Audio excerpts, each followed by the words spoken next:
I'm so mad about the camera thing. I'm sorry. I know I shouldn't care. You guys get why I'm mad though, right? I guess tomorrow I'm taking the day off because I gotta go drop this camera off, and then I'm gonna get me a beignet. There's this French bakery in Orlando. I'm gonna get me after I drop my camera off. I'm gonna get me a beignet. I tell you what. I'm gonna get me the beignet. I'm gonna go to the beignet store and I'm finna get it. I want to take capitalism off the list. What should I put on the list instead? I don't really want to talk about capitalism today. Something for our LGBTQ baddies.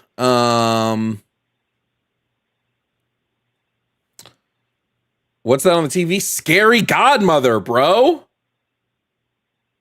You don't remember Scary Godmother? Golden.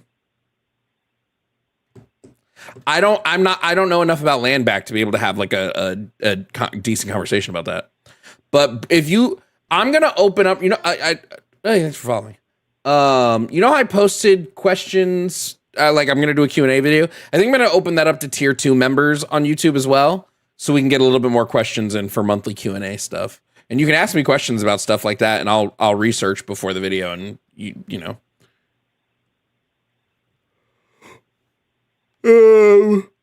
No. Should I be like, you're cis, get over it?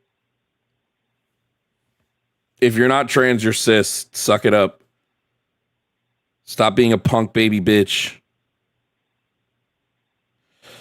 Fuck, I was gonna buy a CRT TV tomorrow that was gonna sit right there to play the old school TV, but now I can't because I gotta pay to get this fucking camera fixed. Fuck! Mary, did you know that your baby boy would someday walk on water? Mary, did you know would save your sons and daughters? The best version of that song. I'm not religious, but holiday Jesus music go kind of hard, dog.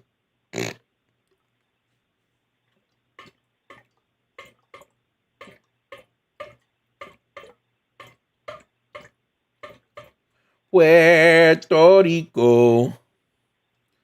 You can buy a CRT TV. Yeah, I mean, you got to buy them from resellers. Like, nobody's making them anymore. Oh, mommy, Yo, where the conservatives at? Mods. Do I have any mods in YouTube right now? Shout out if you're here. We need to start doing polls in the YouTube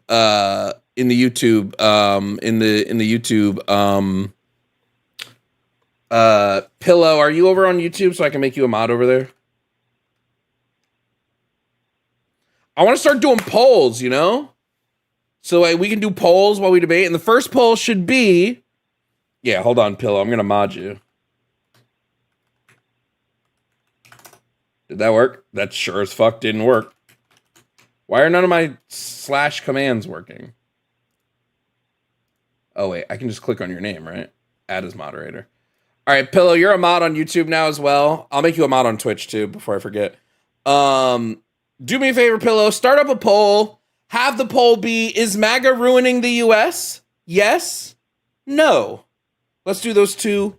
Oh, Winnie's here, too? Good. I'll make you a mod as well, Winnie. We've got our new mods, just so everybody knows. We have new mods. It's our call-in screeners / mods. So it's Winnie, it's Alan Michael, it's Pillow, and then I don't know. We have to double check with the last person to see if they still want to. Aki's here, so Aki, you're not alone anymore. You're not alone anymore. Don't worry. YouTube is now gonna be run. But let's start that poll. Is MAGA ruining the US? Yes or no for YouTube? I could take time off. Yeah, well. Nightbot, did you notice Nightbot has stopped working, Aki? Nightbot used to be gold. It doesn't do its job anymore. I don't fucking know why. Fuzzy, I don't think I got your Insta DM. But send it again. So I'm going to have one of the YouTube mods talk to you about possibly getting you modded on there too, Fuzzy, because I know you're in chat all the time. Do we get the poll up? I don't see it.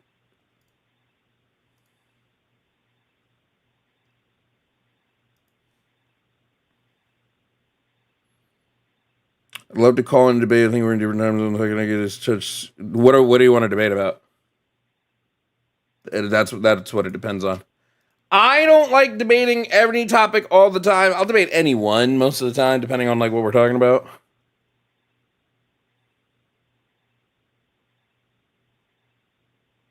Okay, well, I'm going to start the poll in case Pillow can't figure out how to do it.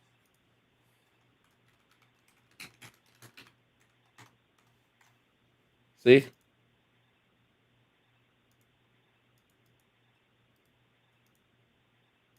What the fuck just happened? Shit, now I couldn't do it.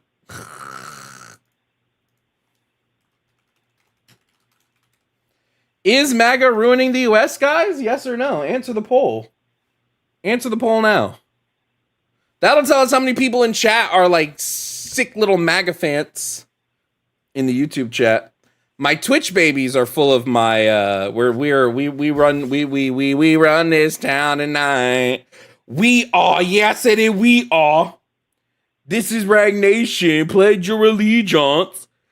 6% of people are saying no, but 6% of people aren't calling into the stream right now. Seems suspicious.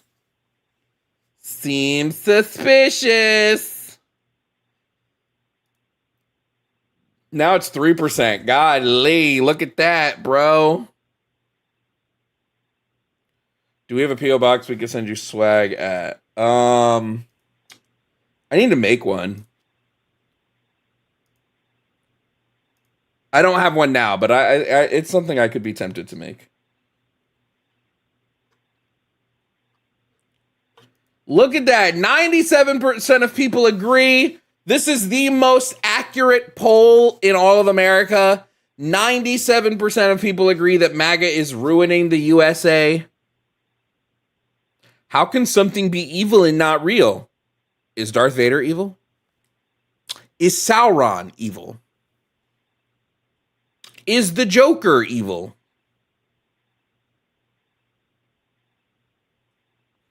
Is Voldemort evil? Is Pennywise the Clown evil? Do you now understand how things can be evil and not real at the same time? What I'm saying is the fictional creature God, per his fictional book, is evil.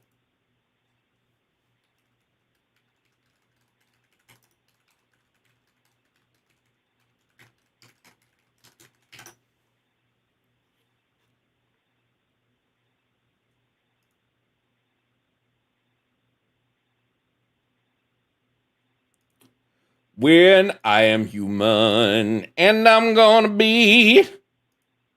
All right, we now know that MAGA is ruining the US. Thank you guys for answering the poll. We're gonna do another poll. This time the poll is gonna say, do you support this current administration? Do you support this current administration, guys? Crisis King, I don't understand what you're confused about. I'm going to be so for real with you. If somebody asked you to have the conversation with them and they said, hey, Crisis King, I want to ask you if Voldemort is evil, you would say yes. Doesn't mean that Voldemort is real. Is Dr. Oz evil? Yeah, probably.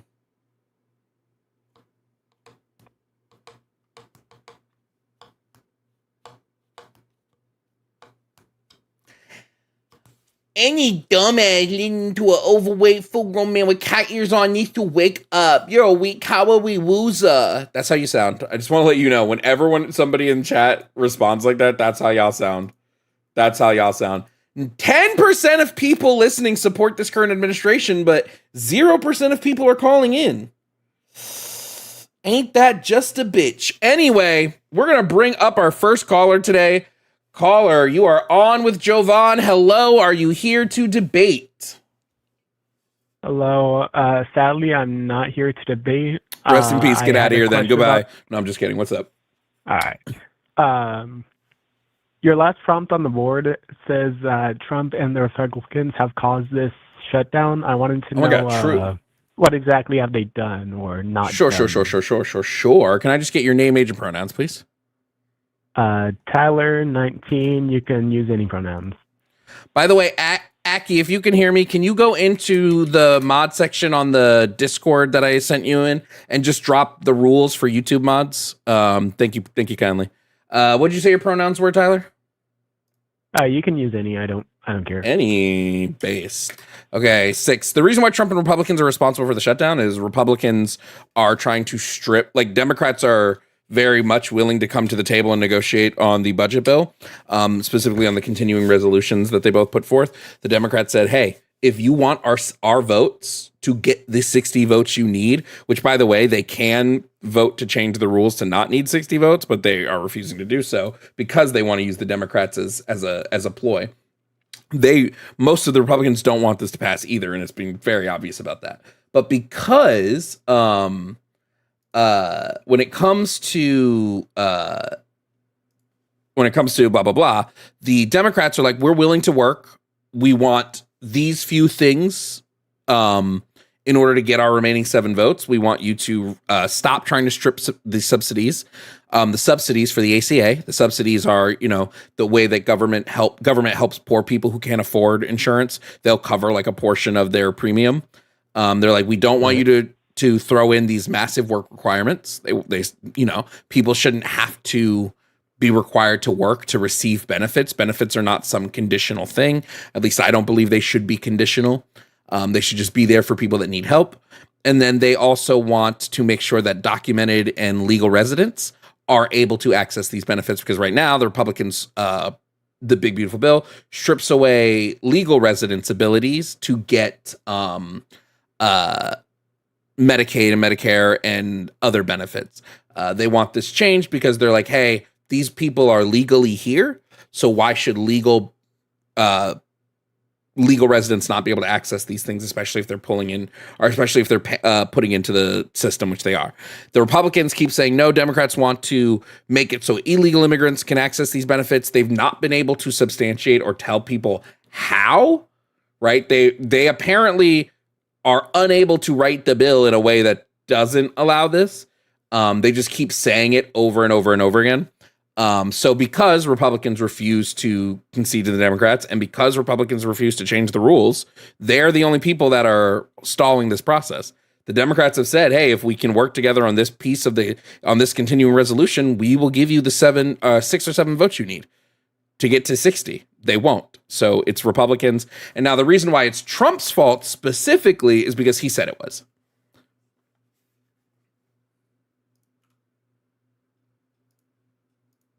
Are you still there, Tyler? You said he said it was? Yeah, Trump said it was his fault.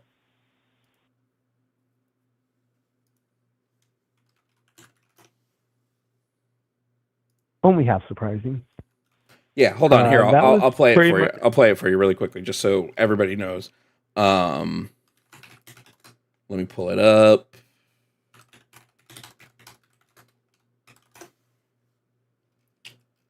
Boop, boop, boop, boop, boop, boop, boop, boop, boop, boop, boop, boop, boop.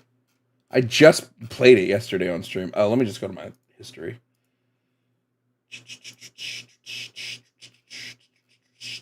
Here it is. Let me know. In my opinion, I hear that can you hear this? Are be blamed. Can you hear that?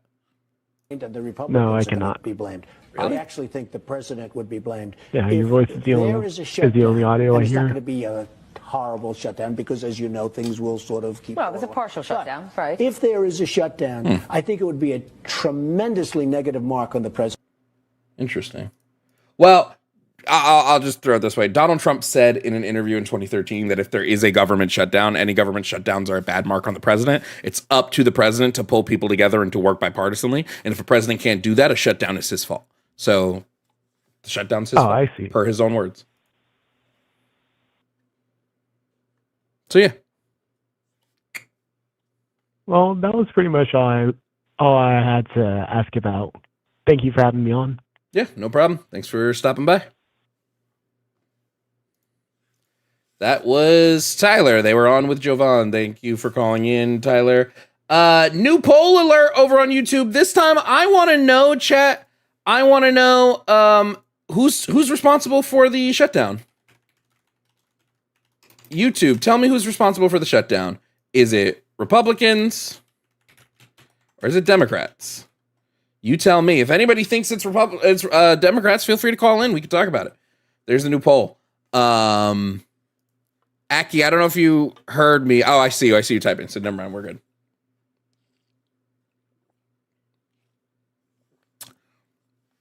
Absolutely the fault of Republicans.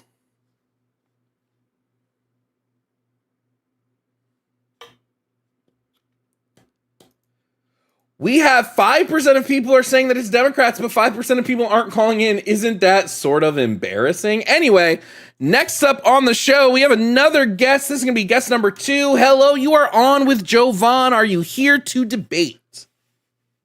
I am here to debate. Okay, cool. Can I get your... Hey, thank you for the raid over on Twitch. Can I get your name, age, and pronouns, please? My name is Tyler. I am 20 years old, and I'm a man. My pronouns are irrelevant. Well, your pronouns aren't irrelevant because I asked the question. It's a rule to speak here, so I'll ask it again. What are your pronouns? Well, I can choose whatever pronouns I want. That doesn't mean it's true. I don't really care about what is true, right? I asked what your pronouns are, so I care about what pronouns you prefer to be called. Whatever you answer that question to, that would be the truth. Whatever pronouns you prefer to be called are what we will call you. It's really easy question. I'll start. So my pronouns are he, him. I prefer when someone calls me he, him.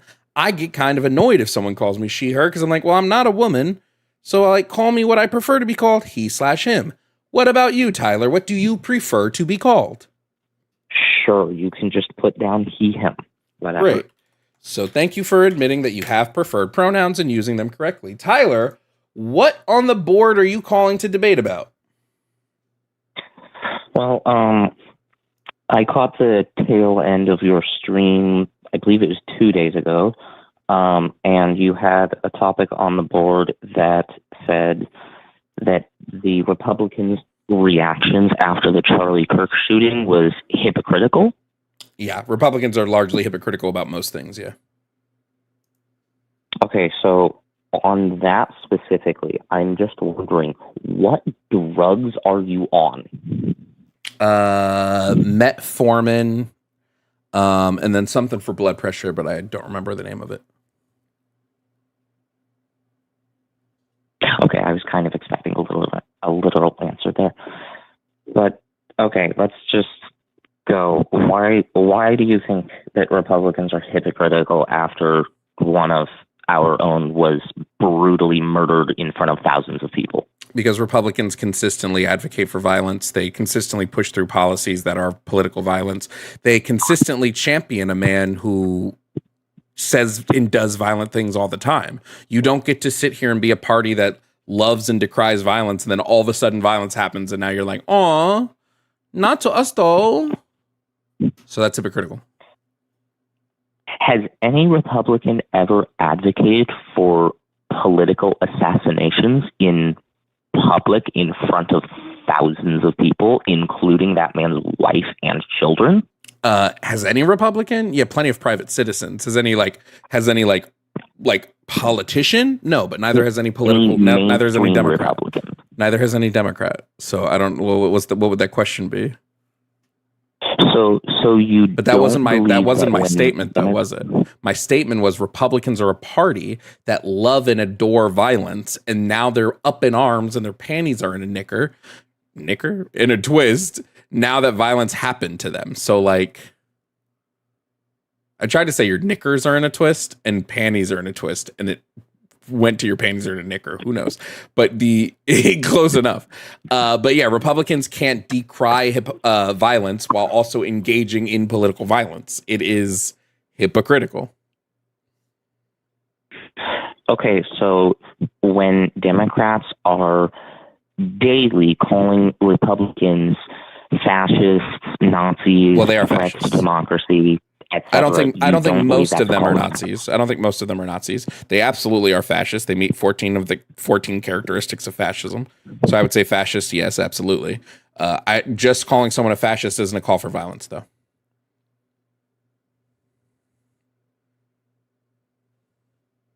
Okay, so when you call us fascists and threats to democracy, you don't think that's encouraging anyone to engage in political violence? Okay, let's say it is. Let's say that if a mainstream politician says that you're a fascist, right? This would be, you're saying this is a threat to violence. It is encouraging people to commit acts of violence, yes, because the word fascist has a negative connotation to it, and people say that the best fascist is a dead fascist. Okay, so calling can you give me some prominent members of the Democratic Party who have called Republicans fascists? Chuck Schumer, Nancy Pelosi, Kamala Harris, Joe Biden. Give me specifics. Jasmine What did Joe Biden say specifically? Would you like me to keep going? What did Joe Biden say specifically? He's called us threats to democracy multiple times. I said fascist multiple specifically. Public places and media. I said fascist specifically. I can't give you like actual times and dates, but I mean he's also a racist. So unfortunately moving the goalposts like that's not really going to work here. I asked you specifically to give me instances where Democrats have called Republicans fascists. So what you're telling me is you don't actually have one of those. That's fine. So Joe Biden didn't call them fascist. Who did? He did call them fascists. I just don't know a specific date or location. You don't. So how do you know he did? Because I've seen videos of it. Okay. When? I have seen him doing it during a speech. Okay. So if a political State of the Union address, I believe it's 2022. Just really quickly, if a political figure calls someone a fascist, what should be done to them? Like, what should we have done to Biden for doing that? Probably vote him out of office. Okay. Do you think he should have been like impeached for that? It's possible. You could make an argument for that probably, but I don't personally believe he should be impeached. Okay. I must tell you, interesting. This is going to be the most important very election in the history of our country. This is a very, very big deal going on. Joe Biden is the puppet of left-wing extremists. And also, I just hold on. Wait, one second. Hold on. Indoctrinate our children, vilify our heroes, take away our energy. Sorry. You know 20 more about seconds. That. Take away our energy, if you can believe it. No fossil fuel. Destroy our Second Amendment, attack the right to life, and replace American freedom with left-wing fascism. Left-wing. We're going to left-wing all the way. Fascists. They are fascists. Interesting. Some of them, not all of them, but some of them. But they're getting closer and closer. We have to win this election. What are you doing? So just confirming, if you can't really hear it, but chat heard it. If a sitting president calls another side fascist, you think that president should be removed from office, right? They should be voted out of office, yes.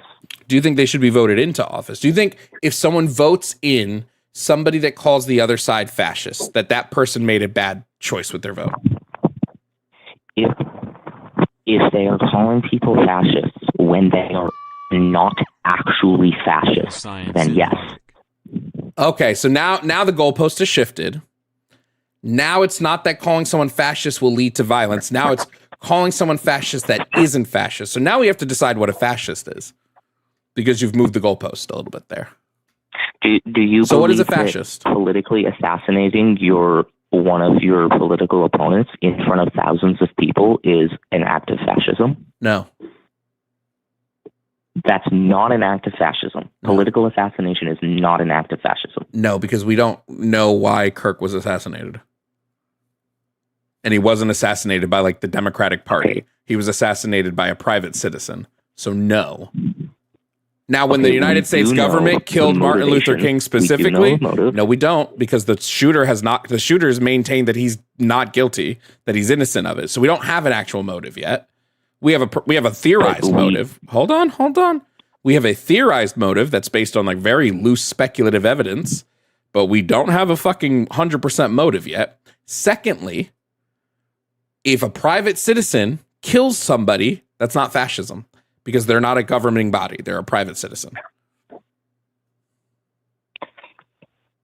Okay, so if they have been encouraged by the government still not fascism. Commit this act, that's still not fascism. Not in the way you're describing it, no. No, not at all. Okay, so then what would be fascism? Well, you're the one that I asked that question to already, right? You get upset when the left calls the right fascist, so you have a clear idea in your head about what fascism is. So what do you think fascism is at your core? You think it's the left that's fascist. What is fascism? Is fascism just when a government doesn't let you do things that you want to do? What is fascism? I would say fascism is mostly just like authoritarianism. Well, no, authoritarianism is authoritarianism. Control everyone. Well, so no, authoritarianism would be authoritarianism. Okay, so then fascism would be something like controlling the media, which the Democrats largely do. How so? Very obviously. How so? Because the vast majority of the mainstream media is run by Democrats and is extremely left-leaning. Hold on. There's a difference between the vast majority of media leans left and the vast majority of media is run by Democrats. So can you substantiate that it's run by Democrats? Can that be substantiated by you in any way? George Soros is a Democrat, and George Soros, be a media professional running a media company. That's not the government. George Soros is a private citizen. He holds no government office. So again, if we're talking fascism's talk specific, hold on. To Democrats. Tyler, hold on. We need the goalpost to stay in one spot, okay? In one place. I don't want to move it left. I don't want to move it right. I want to keep it in one place. So my question to you is, can you substantiate that the political party of the Democrats hold a controlling share or hold some type of political control over media? Again, George Soros owns all of the media companies, and George Soros donates so much money to the Democrats that he can buy their votes. Irrelevant. The owners of ABC, ABC's major affiliates like Sinclair is a massive conservative who spends massive amounts of money donating to the Republicans. The owners of Sinclair have made it so they don't air stuff on their ABC affiliates that they don't like, that don't align with their views. Does this mean that now currently, because they have sway in the government, that the Republicans are fascist because of this? Because this is the exact same thing that you just said. Not all Republicans, but that specific Republican, yes. Okay, wait. Fascism doesn't talk about a specific private citizen. It is a form of governmental control. A form of governmental control. So fascism speaks about a government or a state, not private citizens. So my question for you still stands. If you think the left is fascist because of George Soros, then you have to also agree that the right is fascist because of all the right-leaning media control that's done by the billionaires in that party. But you won't do that because you can't acknowledge that these two things happen for both sides. The vast majority of media is controlled by the left. Substantiate CNN, that. MSNBC, BBC. Substantiate that in any way, shape, or form. You can't. I don't want you to just say it. Substantiate it. Because there's a difference between the mainstream media all the time. There's a difference have between you watched anything in the mainstream media? There's a difference between a bias. So there's a difference between the media having a left-leaning bias and media being controlled by the left. You need to substantiate a form of control. Not just that media leans left. There's a difference between causation and correlation. Okay? I would argue the reason why you tend to see more left-leaning ideals in media, both in the arts and other, is because for the longest time, conservatives spent years talking about how shitty arts degrees are and telling all of their people to only go to technical schools and technical colleges. So all of the people going into media, film, art, television, music, they were people who were going and getting educations from those things. Those were not right-leaning people at their core. So you're going to see a bias because that's just like what happens when you tell all your people, stay away from media, stay away from those liberal arts colleges. Don't go to NYU, guys. That's what happens. You're seeing a correlation between two things and claiming it's a causation. Was a mistake on the part of conservatives. Probably. Conservatives were losing the culture war for the longest fucking time. We shouldn't have done that because now we have this bias against us in all of the media, and it's really hurting our election chances. So then my question for you again is to substantiate for me the left's control on media. You need to be able to show that left-leaning government, specifically our current, which would be, unfortunately, the Democrats. Unfortunately, the Democrats. I will in just a second, chat. You would have to show that the Democrats specifically have a control on media. Can you do that? Well, it's not. They try to hide it, but it's still being controlled. They try to hide it, but you magically. You found the sauce. You, Tyler, were able to get through all of the secrecy of the government and find the truth. So how did you, Tyler, how did you come to this position? What evidence did you see? Or did you make a decision in your brain and went, I'm going to try to now look for evidence to prove my decision? One of those is a good way to do research. The other is not. I have seen examples. I just don't remember a specific example off the top of my head. Okay. Tyler, when we talk about government control of media, there's a few things we can look at. One, I would want to be looking at anything that goes against any criticalness of the government, right? So the Democrats haven't really touched this on a large scale media. I mean, Fox News, Newsmax, Daily Wire, all these things still exist. They're hypercritical of Democrats in government, right? They're not gone. Now, I do think that there is some standing and some ground for removing things out of public media consumption that could be harmful to like the health and safety of the country, right? There's a reason why I can't go to a crowded theater and start shouting out fire. Because this is not free speech. This is like going to actively cause panic or harm. So I think if we know that, hey, there are some people going online telling everybody that injecting yourself with some kind of bleach might cure you of COVID, we should probably get that post taken down.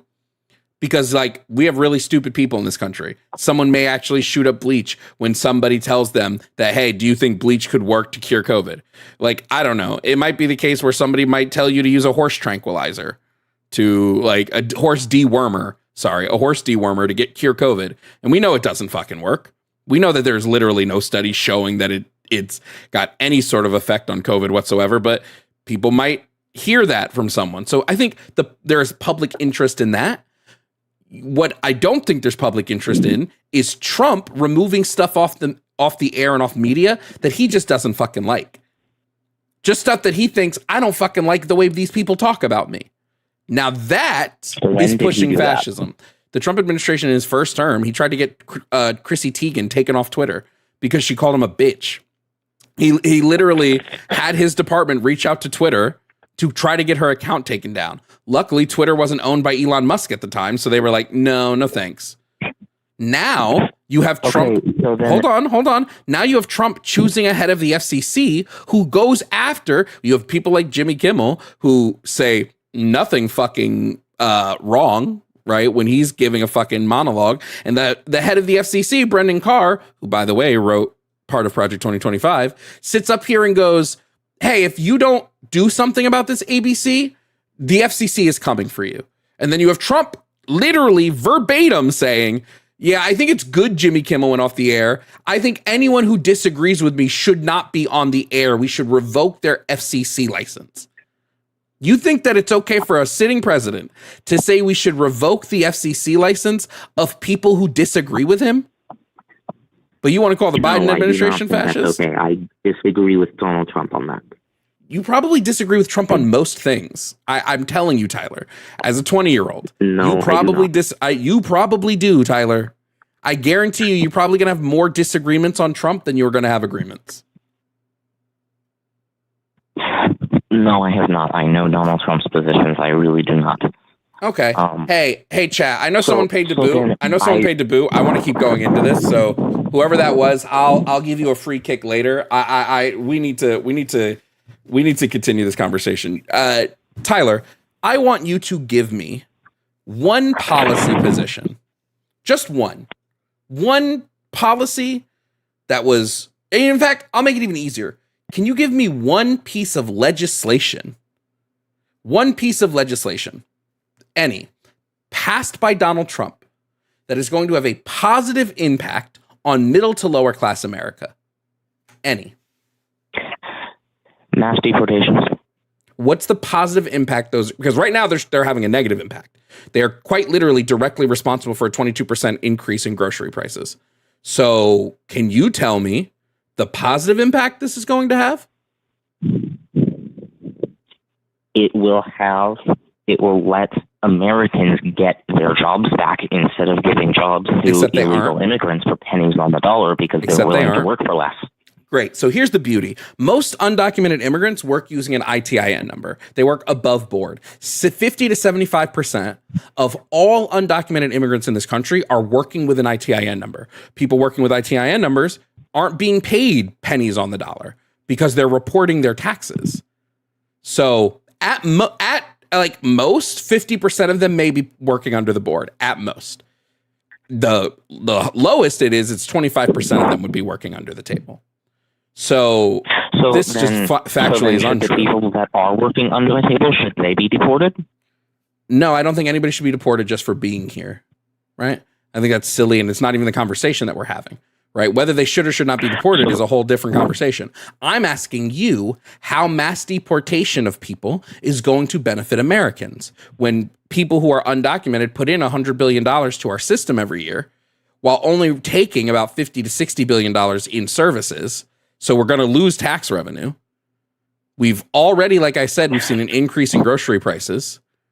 So what's it going to help? So when these illegal immigrants are crowding the hospitals, crowding the schools. They aren't crowding the hospitals. They aren't crowding the schools.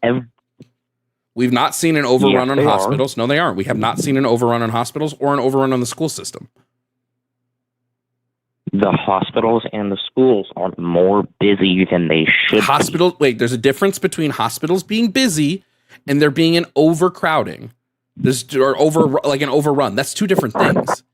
Let's be specific about the words we are saying here. You said they're being overrun, which means that they are getting an influx of things that they physically cannot handle. So if they're being overrun, substantiate that for me. Because the only time in the last couple of years where hospitals have been majorly overrun was COVID. And that was overrun by U.S. citizens. So can you show me some evidence that undocumented immigrants are overrunning our hospital systems? Most of them don't go to hospitals or doctors because they don't have insurance and they don't want to be found out and booted out of the country. So they don't go to places that are going to report where they are. So can you show me that this is happening? Well, I believe it's because you're breaking up, Tyler.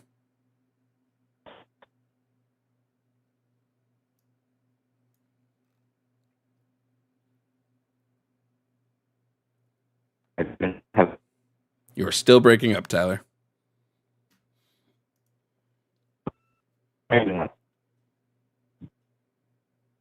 Still breaking up, Tyler.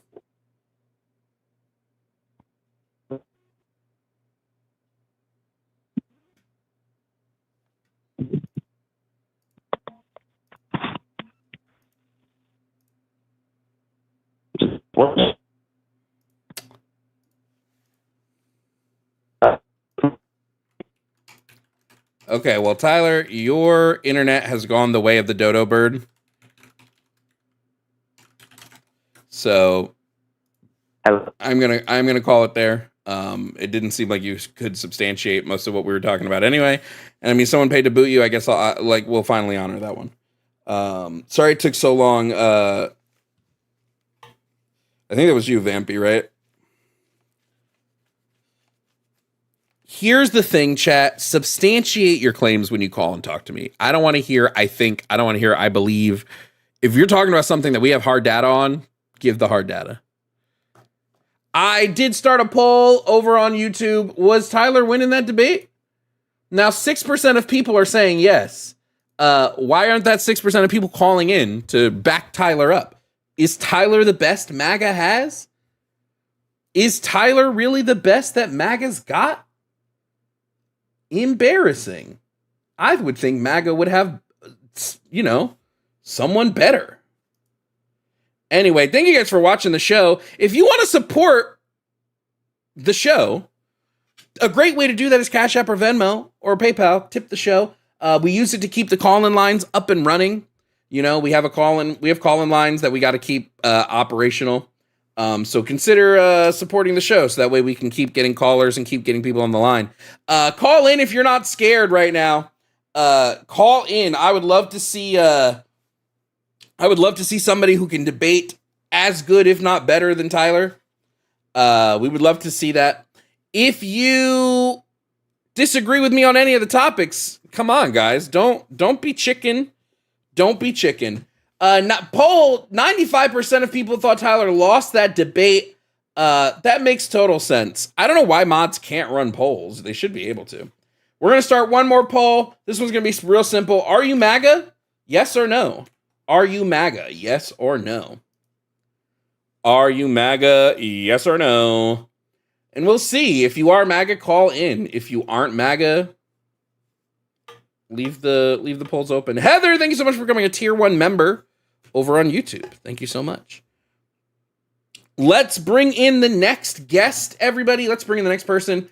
We're going to bring in caller number 3. Bringing caller number 3 up. Hello, you are on with Jovan. Are you here to debate? Hi, Jovan. Yes, I am. Okay. Can I get your name, age, and pronouns, please?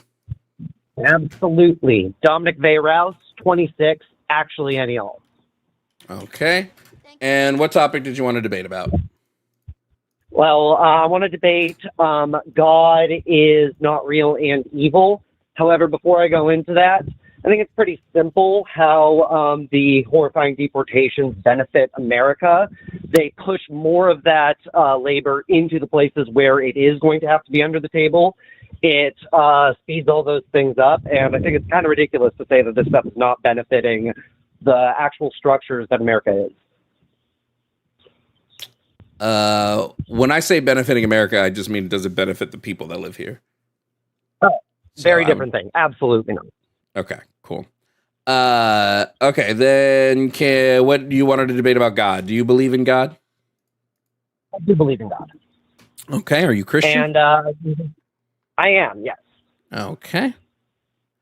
Which part of this do you want to debate? Do you want to debate on whether God is evil or whether God is real?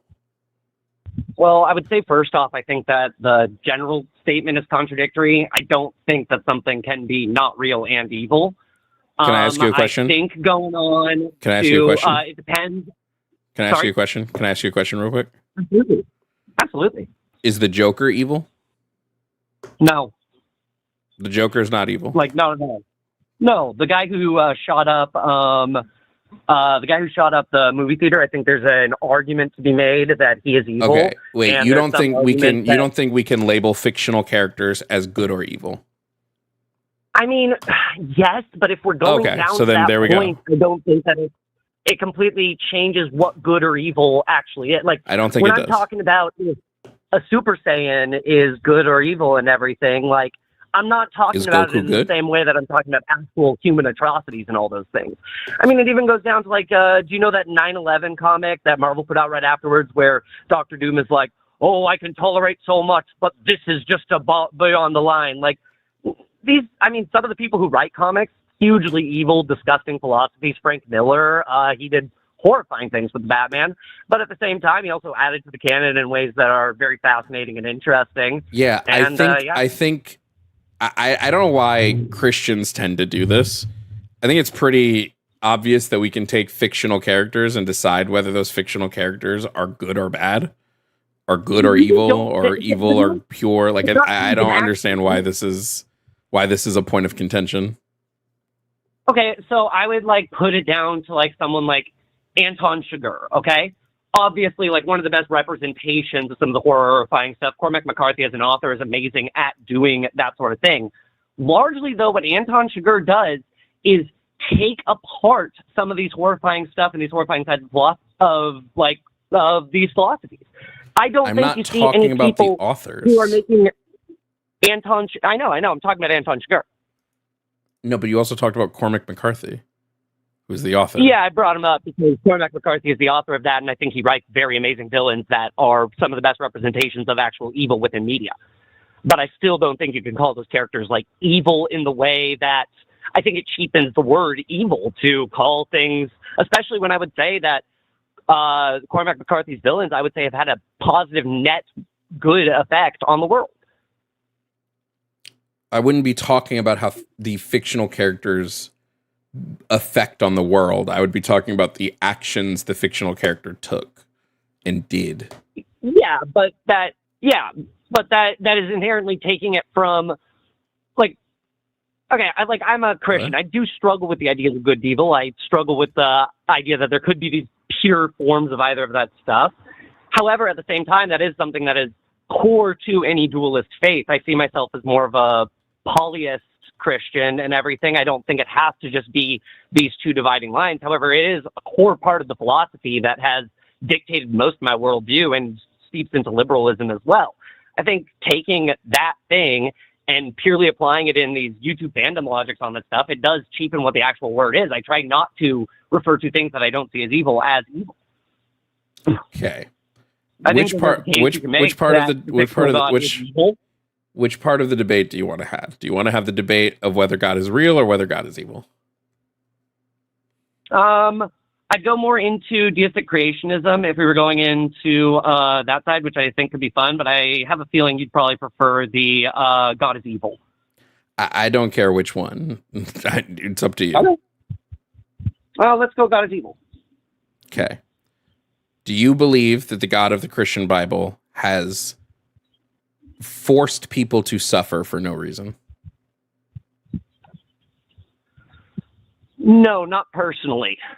No, not personally. I see God as something that removed itself from nothing to create everything. And I think a byproduct of that is that things happen that are outside of its control. I think we're kind of within its body in a lot of ways. Okay. Do you think... I do see it as the God of love, though. I think that's the best way we can boil it down, and I do think people have done evil things both in the name of God, of the God of love, and out of love. Do you believe the actions taken by God in the Bible are true? It depends. I think a lot of the stuff is reinterpretation of events that had happened through the eyes of people who were bonded together by a beautiful discursive religion, and that attributes a lot of stuff. How can you substantiate anything about God if we don't have anything that we can reference as a point of order for what God has done and what God's nature is? Point of order. I think there's tons of things. I think that largely a lot of the genocides and mass murders that the tribes of Israel perpetrated inside of the text of the Bible were maybe not like the full victories that they portray, but I assume a lot of them happened. You just refuse to answer the question, and then you move to something else. When it comes to the God, we're talking about the Christian God right now, correct? Yes. Are we going back to the Old Testament as well? Hold on. They're the same God, so we would have to. They're the exact same God. We didn't, all of a sudden a new God wasn't created. It's the same God. That's what I was doing. I was talking about the crimes of the 13 tribes of Israel. No, but hold on. If you're going to claim that the Christian God is love and the nature of the Christian God is love, where do you base this off of if you don't know what parts of the Bible we can use as pure fact, because you yourself have admitted that it's been reinterpreted, it's been translated wrong? How can you make any claim about what the Christian God is if there is not some sort of religious doctrine about said God? No, I think there is a religious doctrine. I think it's just one that is highly based on interpretation, both of the things that are happening in your current time and of the historical record and the conversations that were had by the religious leaders, by the populace at that time. I just think that it's, when you go that far back in time, it becomes hard to untangle what is actually the acts of God. I assume how can we claim that what you're saying about God is true? How can I verify that what you're saying, the interpretations that you believe, are the correct interpretations? You can't. It's entirely based on faith, and it's based on the poetry and the knowledge that I've acquired, the way I've interpreted it in the world. So then when I specifically said to you, how do we know which parts of the Bible are true, which parts of the Bible are false, and that, like, your answer should be, we don't, therefore... Yeah, we don't. How? So then you're basing your belief is not steeped in any sort of practical evidence or any sort of historical evidence or any sort of religious doctrine evidence. It's not. You've just admitted that it isn't. You can't. You just admitted that it isn't. There are tons of parts of the Bible that are backed up by what? Fact. Wait, by what? What specifically? When we're talking about the Word of God, give me a part of the Bible. Hold on, Dominic.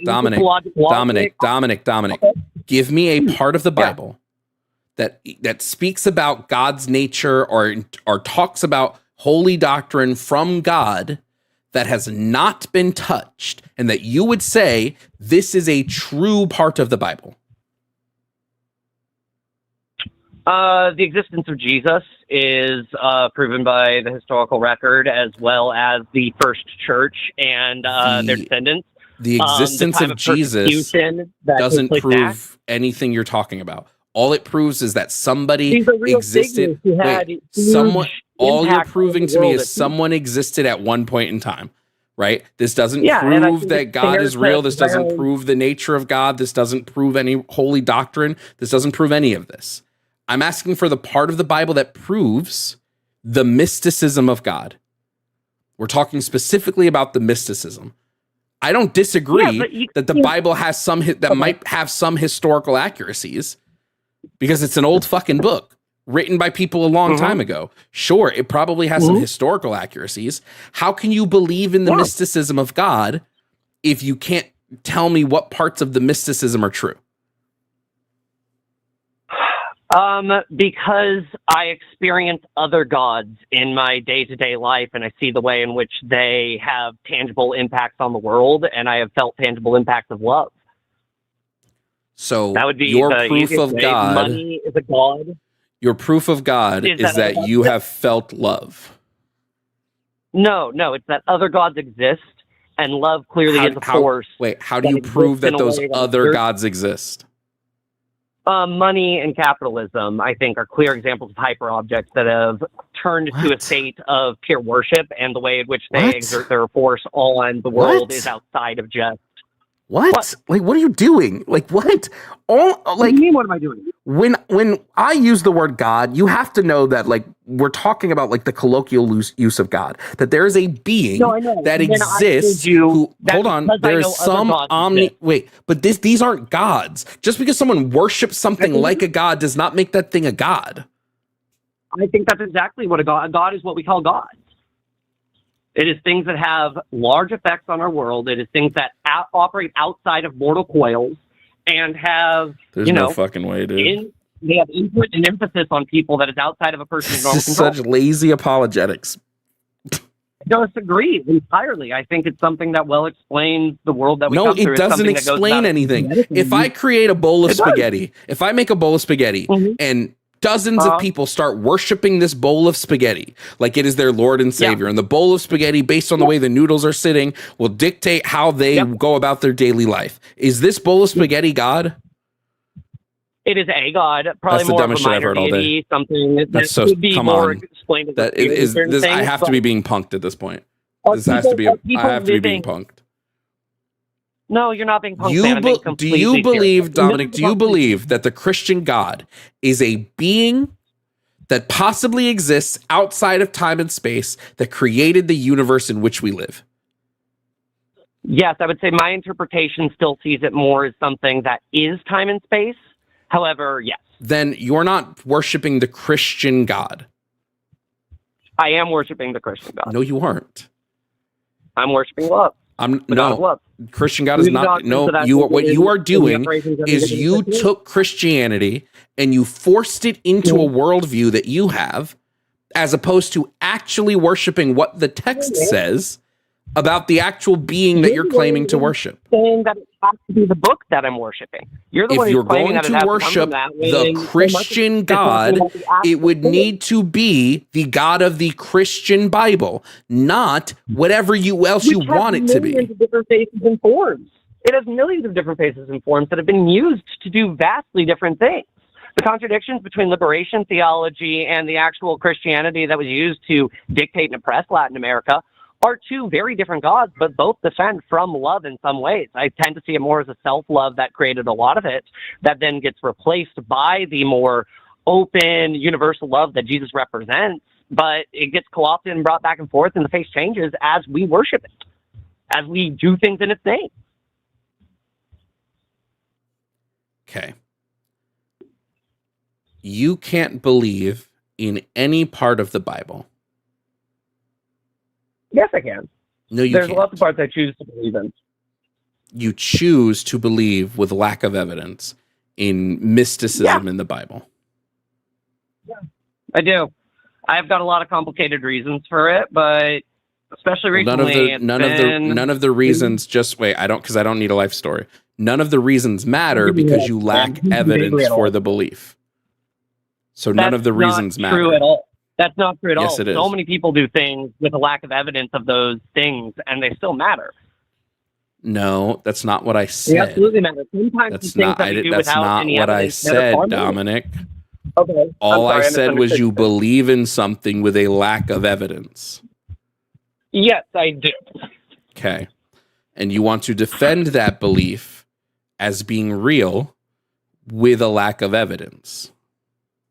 Yes, I can defend it through the real felt connections and through just the tangible effects that it has. No, you can't because you lack evidence. Yeah. If your belief is based in a lack of evidence, then you can't prove your belief because it is based in a lack of evidence. You believe the Christian God is evil, correct? Yes. If the Christian God is real, it's evil. You believe, okay, no, but I'm saying, if it's real, it's evil. So if it's not real, it's not evil. I mean, if it's not real, it would be evil in the way that Voldemort is evil. It's a fictional character. Oh, I would definitely. Well, I guess people are starting to do like transpogroms and shit using like Death Eater tattoos and everything. So maybe it's getting more to that point than I'd like to admit, which is just fucking sad. I don't need a character to influence the real world. I would be looking at the world that character influenced in the fictional work. So Voldemort isn't evil because he makes people do evil stuff in the real world. Voldemort would be evil because he killed a bunch of people because he was a fucking wizard Nazi. But you don't believe that the Christian is like if the Christian God is fictional, you do not believe it is evil just because of what is done in the book. You do not have a call in Voldemort is evil kind of button on there. You believe it's evil because of the things that people have done in its name and the tangible effects that it has had on the people in the real world. I assume you've never. I assume you have never listened to me debate one of these before. I only use the things the Christian God is said to have done. I don't care about the effect that the Christian God has on the world. I don't care what people do in his name. People have killed in the name of the Beatles. That doesn't make the Beatles evil. I care about the actions that would have been taken by the character in the character's universe. And if the Christian God is fictional, then I look at the world of the Bible as a fictional universe. It might be based on our world, but it's a world in which magic exists. I don't believe in magic. It's a world in which magic is real, so therefore it's not our real universe. So I look at what has this being done in their universe, and would I classify this as good or evil? And based on the things the Christian God has done, absolutely evil. Yeah, I definitely agree that there are evil things that the Christian God did inside of the Bible, but I think that this is an entirely, like, I don't know, going at it on this angle, I think completely wastes time. The more important part is just the way that it has affected. Waste time for who? It's my own time. I don't care if I waste my own time. Who the fuck else's time am I wasting? No, I'm sorry. I didn't mean it in that way. I was more meaning it to say, like, that's a side of the argument that I think doesn't really, like, make sense because of the fact that I am a professed believer in this thing, and I do think it has a tangible effect on the world. The reason why I think it's an important distinction is because if an entire group of people base their belief system off of a being who is evil, that gives me just another reason to think this belief system is fucking janked. Oh, but that's kind of the problem then with, like, having the Bible as something that is, oh, sorry about this. Sorry, hopping in the car to go off to something. But that's kind of the problem with going at the debate in this way then becomes kind of problematic because, like, I don't think that it is just a single character, and I do think that it is something that has been interpreted and reinterpreted many times. Because you don't believe in what the Bible says. What you've done is you've interpreted the Bible to make it fit in your worldview. You don't believe in the God that is written about you don't believe in the God that Jesus said he was through his teachings. You don't believe in the God that Moses said he was through his Levitical laws. You don't believe in that God. That God is completely separate from the God you believe, because the God of the Christian Bible is not a God based upon love. He's a God based upon vengeance and fury. When people piss him off, he doesn't forgive them. No, when people piss him off, he floods an entire planet to punish people because the humans fucked the angels and he got mad about it. He makes bets with the devil and allows people who love him the most to be harmed in immeasurable ways, and then goes, LOL, but I'll give you more kids. That's not a misinterpretation. That's not a fucking misinterpretation. It's not a misinterpretation. It doesn't matter who it was. God is the one who started the bet. It doesn't matter if it's the devil. It doesn't matter if it's Joe Schmo with a fucking pea shooter. God shouldn't start a bet that he knows is going to get his favorite followers' kids killed. That's fucked up. Well, all because he's a vain motherfucker. He's vain. God of the Bible is vain. He loves suffering, and I'm personally just sick of the convo. So I'm going to move on because someone paid to boot you anyway. So goodbye.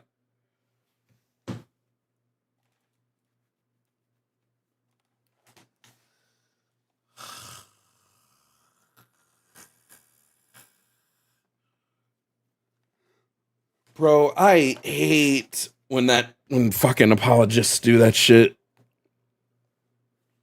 I can't stand it, dude. I really can't.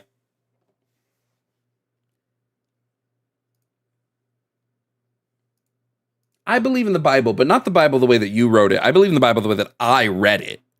I don't believe what the words on the page says, but also I know that the Bible has been misinterpreted and mistranslated, so I can't tell you for sure what parts are not mistranslated. I can't tell you exactly what the proof of the mysticism is, but I just know in my heart of hearts that the mysticism must be true, because even if it was incorrect, I don't know, guys. I just can't stand it.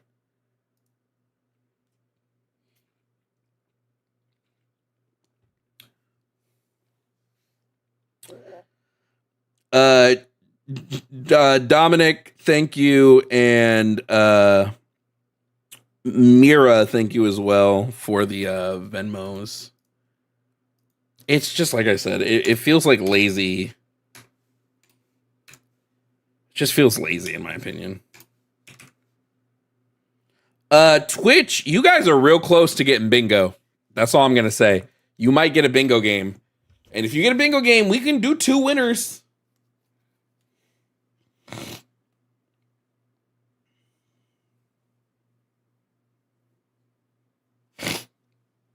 We can do 2 winners.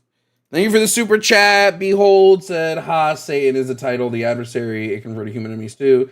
Interpretation of it being the devil's way later. Satan was part of God's divine entourage. All scholars agree on that." Well, this person doesn't agree with scholars, remember. Thank you, boo. Yo, thanks for following on Twitch. I just, Vampire Sally donated $5. Look at me, Dominic. I am your goddess now. Smirking face emoji. Thank you, boo. Okay. I am the captain now.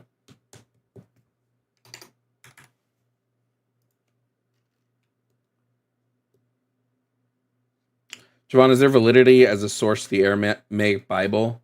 Like source by what do you mean? Like we not that I've seen. Like I just will operate under the interpretation that like Paul wrote Paul, John wrote John, like stuff like that. I don't necessarily. That might be a question for like I know Dan McClellan might have an answer for that because he's an actual Bible scholar, but I don't necessarily know that we have 100% validity of who wrote what, but I'm totally willing to just operate under the assumption that we do. All right, let's bring up the next person. We're going to bring in the next person.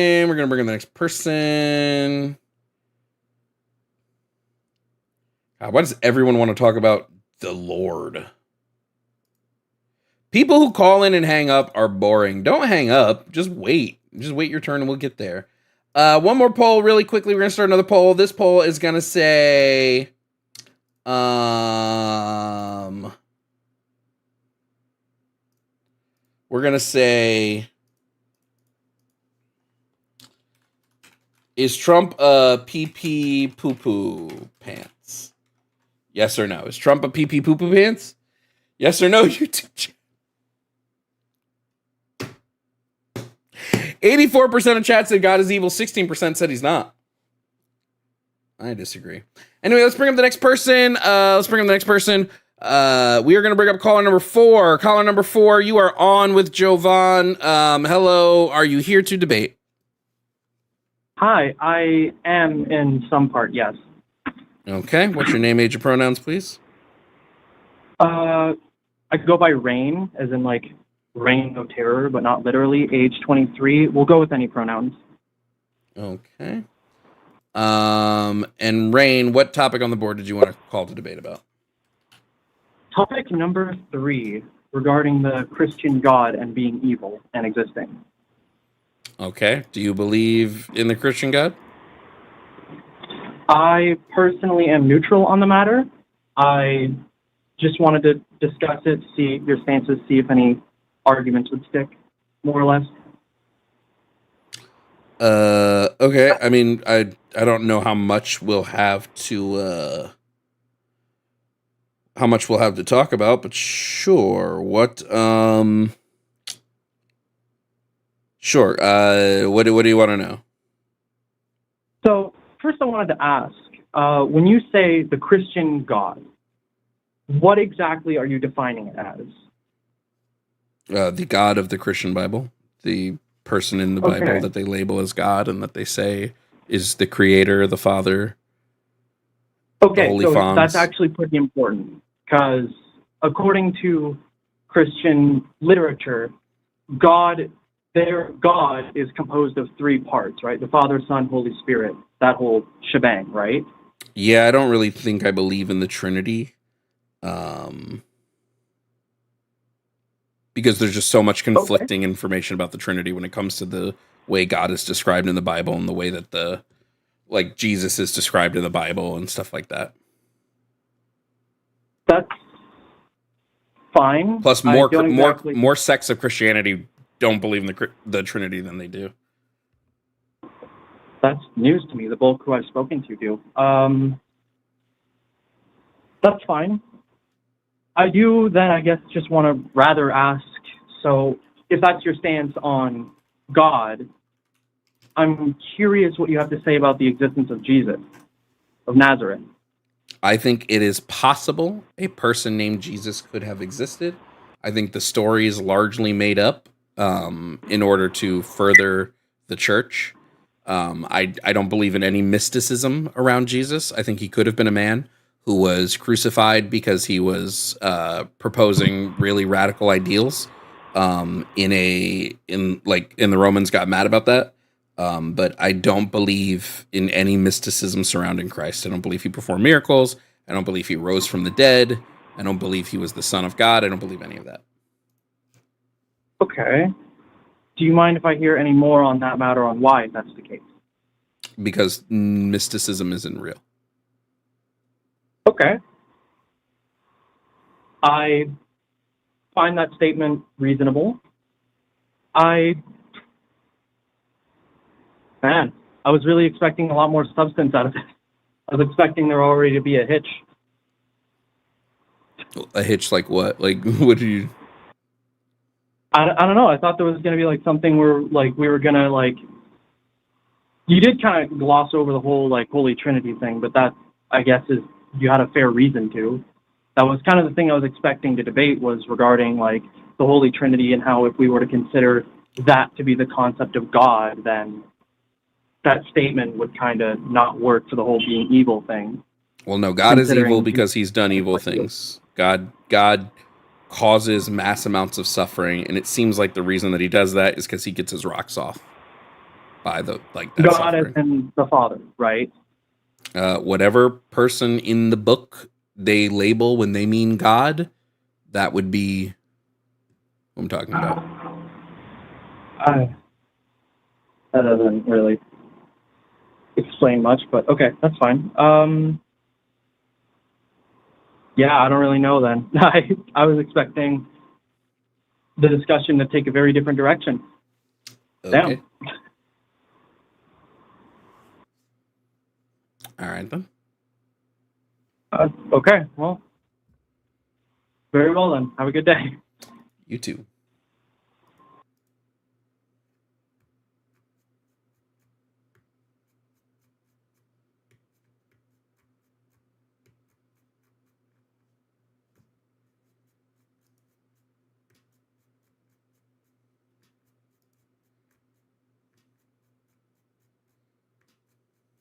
Yeah, sub on Twitch, nice. Okay, well, this one looks like it's going to be a...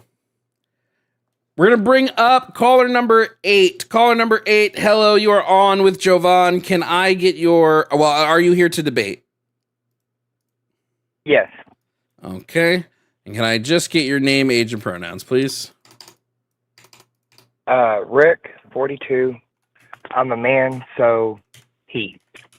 Okay. And Rick, what topic on the board did you want to debate about? Let's discuss God. And just so you know, I am 100% a Christian. Okay. What about God? All right. Before I get into this, I would like to thank you. I've never heard you before today, but with that, not the last caller, but the one right before him, you actually stood up for Christianity some, and I do appreciate that. So gross, thank you. I know you're not a Christian, but Ugh. Thank you for at least sticking up for my belief. Damn. I fucked up. All right. So one about God is evil is what I originally called in here for. And then the whole Trinity thing that was brought up just now, I don't mind touching on that too, because I do want to say I do believe your statement that majority of Christian sects don't believe in the Trinity. That's false. I can name a bunch, like a ton. They all believe the Trinity is true. There are some so-called Christian sects like Jehovah's Witnesses. They're not Christian though, because they don't believe in that Jesus is God. That's why they can't be Christian. And they don't believe he they believe he's a created being, so Sure, I could be Mormons mistaken. claim I that could they be believe in it, mistaken but they're on not. whether most sects believe in the Trinity. I would just say there's no real concrete evidence of the Trinity in the Bible, so I just reject the Trinity as a thing. But even if the Trinity were a thing, it wouldn't really change my arguments on whether God's evil or not. Okay, cool. So we'll just ignore that. So to debate God is evil, okay? Can you grant me the premise that God exists, just for the sake of that debate? Sure. So I can actually speak about things? Okay, cool. Thank you. I appreciate that. All right, so why do you think God is evil? The flood, the killing of people, so-called killing of people? Yeah, he just That engages kind of why? in mass amounts of suffering as well as just intentionally cruel acts. And I would say any being that acts intentionally cruel and like kills millions upon billions of people for no real reason. Yeah, I would say that that's definitely an evil being. Okay, so how does he enact suffering? How is God responsible for suffering itself? Well, he created all things. Suffering only exists because he allowed a universe in which suffering could exist. Okay, so what if he created a universe without suffering and then suffering crept in? Would that be on him? Well, I would just say that means that there is a being more powerful than him that exists, and then I would be like pretty worried. But yeah, I would say it's probably still on him if he is a being that's supposed to be all-knowing and all-seeing. He should have known suffering would creep in and done something to stop it. Okay, so where I'm going on that is that he created the world and the universe as perfect, okay? Sinless, okay? However, man chose to sin. And when that first sin was committed, all of creation fell because now the world is not perfect anymore. There was that sinful act. It basically let loose Satan into the world to cause havoc. Man only sinned because God put them in a position to sin. Huh? Man only sinned because God put them in a position to sin. Oh, so if I, with my little child, right, tell my child not to do something, and they go off and do it, because I left the opportunity for them to do it, I didn't take that thing away from them, I'm the cause of that disobedience? No, but this isn't really analogous. I would say what would be analogous is if I put like a bunch of cookies on a table, knowing my kid is going to eat one of those cookies, and like I leave the room, and then the kid eats the cookie, and then like if I purposely put the cookies there, and I knew that the kid would eat those cookies if I put them in this spot, and then my kid eats those cookies, I'm not going to punish my child for that, because if I didn't want the cookies eaten, I would have put the cookies somewhere else. Okay, so then you want a robot? Nope. It's not that I want robots. I want that if God is going to, I don't believe God gives us free will, and I believe God. If we want to talk about free will, I believe that God in the Bible strips us of our free will all the time, and then punishes us for things that He did. Okay, well, hang on. Let me go ahead with this free will thing, because I'll disprove your whole thought process on that. Okay, so if He didn't give us the ability to sin by putting that tree of life, or the tree of good and evil, in the garden, then we would be robots. We wouldn't have the opportunity to sin. There wouldn't have been one thing we couldn't do in the garden to sin. He only left us one thing. So why did He let the snake show up? Putting a bunch of cookies on the table. Why did He let the snake show up? Huh? Why did He let the snake influence Adam and Eve? Adam and Eve didn't eat the apple of their own volition. They didn't just wake up and go, we're going to eat the fruit today. Right? They didn't just say that. The snake showed up and said, hold on. The snake showed up and said, God lied to you, which He did, and said that you would die if you eat this fruit. You won't die. Adam and Eve went, God wouldn't lie to us. The snake went, yes, He would. Watch, eat the fruit, and you're not going to die. And then they didn't. They lived for like hundreds of years. So like it just seems kind of weird. And I know you're probably gonna be like, it's spiritual death. I don't believe it's talking about a spiritual death. I think it's pretty clear. No, I don't believe in it. I don't believe the spiritual death part of it. No. It uses I can prove it by that day that they did die. They did not die. You just won't agree with it, but I can prove it. What? They absolutely didn't die that day. They lived hundreds of years. They physically died that day. They didn't. Yes, and they lived hundreds of years, but they physically died that day. So they were zombies? 100%. It's easy. A day to God is 1,000 years to us. They didn't live to 1,000 years. A day to God wouldn't be 1,000 years. God exists outside of time. A day to God would be endless. God's day would never end. That's why he says it like that. But no, but wait. No, this doesn't work because you're now making some sort of claim that of the exact amount of time that a day takes for God, but God supposedly exists outside of time. So a day to God would be endless. There would be no concept of a day. Okay, well, let's get off the whole day thing. Okay? Well, no. Wait. You can't say I'm going to prove you wrong. Then when I rebut your no, because I'm trying to stay on a topic, and I'm not going to be on that topic anymore. So one, I want to go back to the cookie analogy that I never got to finish. So the cookie analogy that you put out there that you said is unfair because he put that one tree in there with all the other trees. What you failed to do is put all the other goodies on the table and tell them to stay away from one of the goodies. You can have all the other goodies, just stay away from that one. So it is not bad of you to do that if you say, hey, look, this one's safe for somebody else, eat all the other goodies. That is not evil of you at all, and that's exactly what God did. He had lots of stuff. No, it's evil to then punish all of your ancestors because God gave you an unwinnable test. That is evil, yeah. No, he's trying to save all their ancestors. Now, let me tell you this one, okay?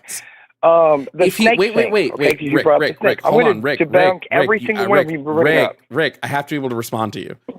If God wanted to save the ancestors of Adam and Eve, he could have done it by just not punishing Adam and Eve. It's real simple. Instead, he goes the roundabout way to do it that leads to us for disobeying. Yeah, I don't think you need to punish your child. Like, oftentimes, correcting the action works best.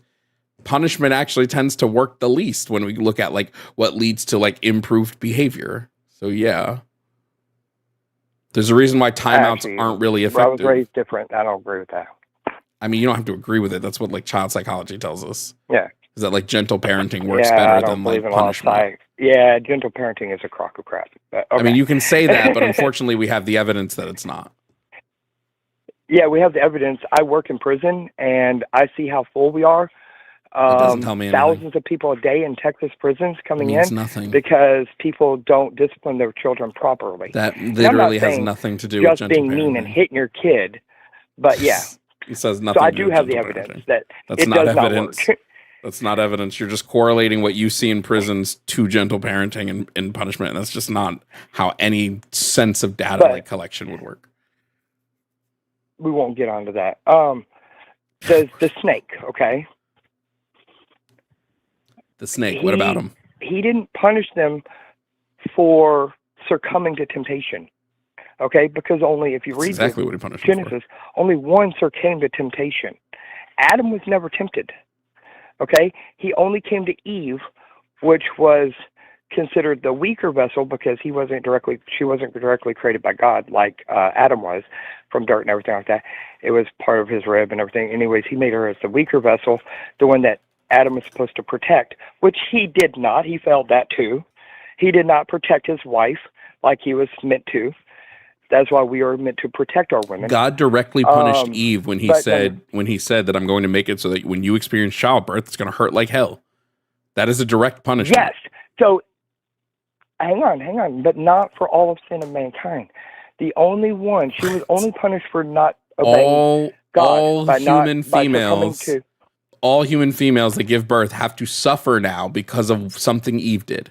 He punished the entirety of people because of something one person did. Kind of fucked up. But all of sin is placed on man, not woman. Woman is which would be his punishment to Adam. He was tempted. Huh? Which would be his punishment to Adam. But you're not answering the question. If God didn't want them to eat the fruit, why did he let the snake convince them? He sent the snake down from heaven. He threw him out. Right? He sent the snake down. When God cast out the snake, when God cast out the snake down from heaven. When God threw the snake down from heaven, did he know the snake would go into the garden and tempt Adam and Eve to eat from the fruit of the tree? Absolutely. Here's an even better question. When he created Lucifer and Lucifer fell from heaven, when he created Lucifer, did he know Lucifer would fall from heaven, become the snake, go into the garden, and tempt Adam and Eve? 100%. So then, if he wanted to avoid that, why not just not create Lucifer? Because then he'd be creating a robot. How? Okay, you can't. How would he create a robot? Sin would just wouldn't exist. Show our obedience to God. The Adam and Eve were obedient. Look at it from the negative. What are you talking about? You're looking at it from the negative. He only did it to tempt us so that we would fall, right? No. You get the opportunity, just like Job, to show your obedience to God, to show your love for God. Okay? Yes, and wait. Did God know before he made the bet with Satan that Job would remain obedient to him after all the bad things happened? 100%. So what was the point of the test?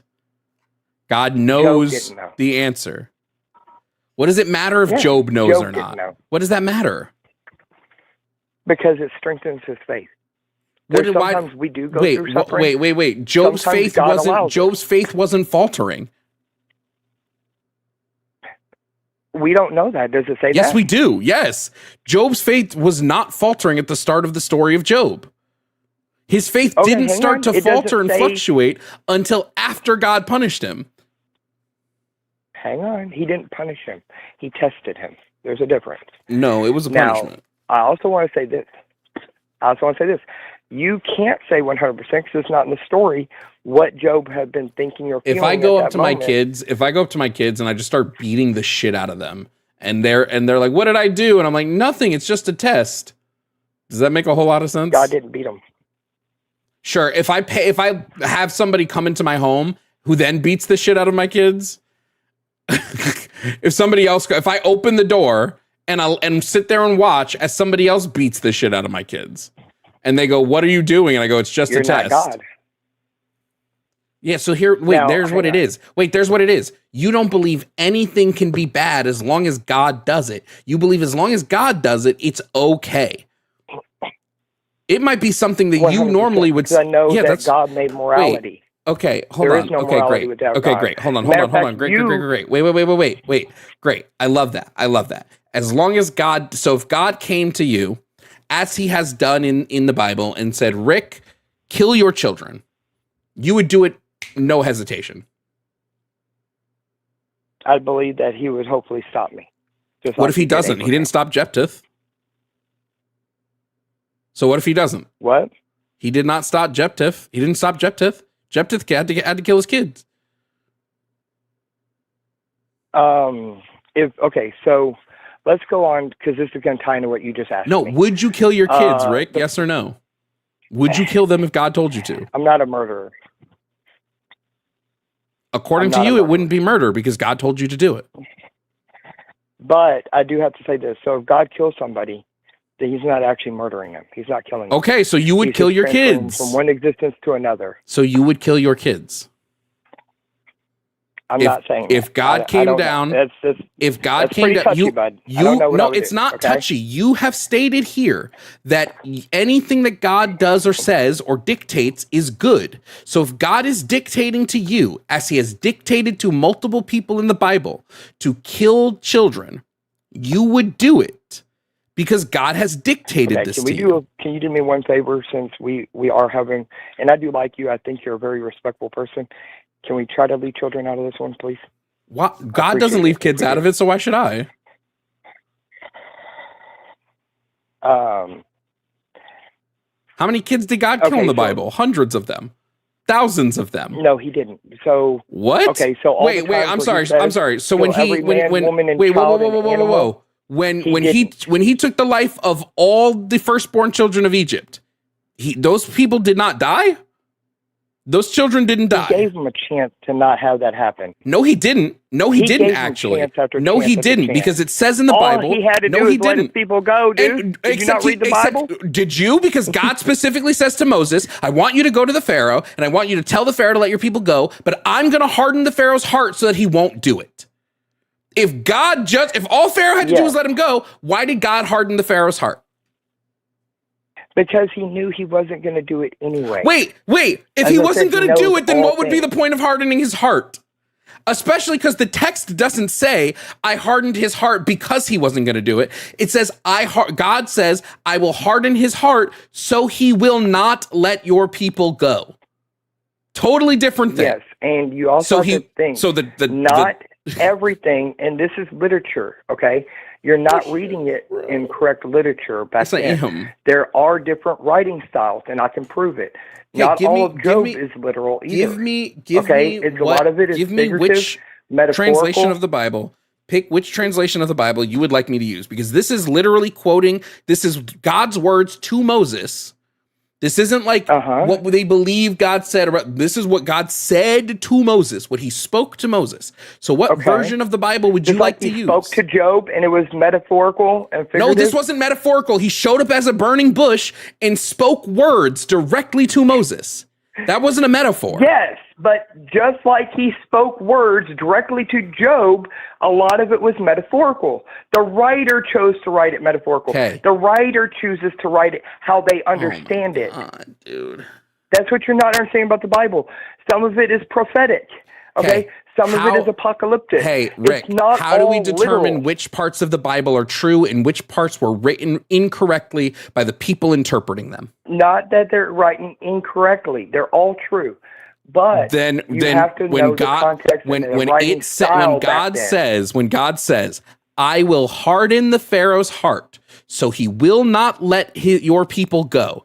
What does he mean by this? You didn't listen to the rest of what I said. I listened to every word you said. So, hang on. So, when you're reading the Bible, not all of it is like a documentary, okay? Not all of it is a literal interpretation, okay? Because you will go down so many ways. I don't even know where you'd end up at the end if you did that, okay? Exodus is literally Moses recounting what happened to Moses. Exodus, per the Bible. So when Moses is reciting what God said to him, he is writing down word for word what God spoke. It's not somebody else hearing Moses tell them a story and then them writing it. Exodus is written by Moses. Moses wrote Exodus. I know it is. So then when Moses writes and says, God told me, I will harden the Pharaoh's heart so he will not let your people go. What does Moses mean by this? Okay. What does God mean by that? Why do you have to say it's Moses? Yes, it's his writing style, but maybe, like you said, right? I do believe it's a direct quote. But hang on. Now, Jesus used different ways of speaking too, and he is God also, which I can prove that. But you don't want me to do it because it doesn't change anything. Rick, so we agreed to that. If I had a cup, hang on, let me say this. All the ways that Jesus spoke, hardly anyone understood it unless they had the Spirit on them. Okay, Rick, if I have a cup, and I say, I'm going to pour my juice into this cup so it does not hit the floor, what does that imply will happen if I take the cup away? Okay, hang on. Let me do a biblical one of it. How about I'm going to burn Sodom and Gomorrah with eternal fire. What does eternal mean? Never ending, correct? Are they burning today? We know where they were. We don't know where they are. They're not burning. It wasn't an eternal fire as in lasting forever. It was an eternal fire of it devoured it forever, and no one ever inhabited that area again. So if you want to play semantics with me about this, I can do it. I know the Bible inside and out. I know it way better than you'll ever think. Then I need you to answer the question, what did God mean I just did. when he said, I will harden the Pharaoh's heart so he will not let your people go? More than likely, and I'm not saying it is exactly, right? But I do trust God because I know him.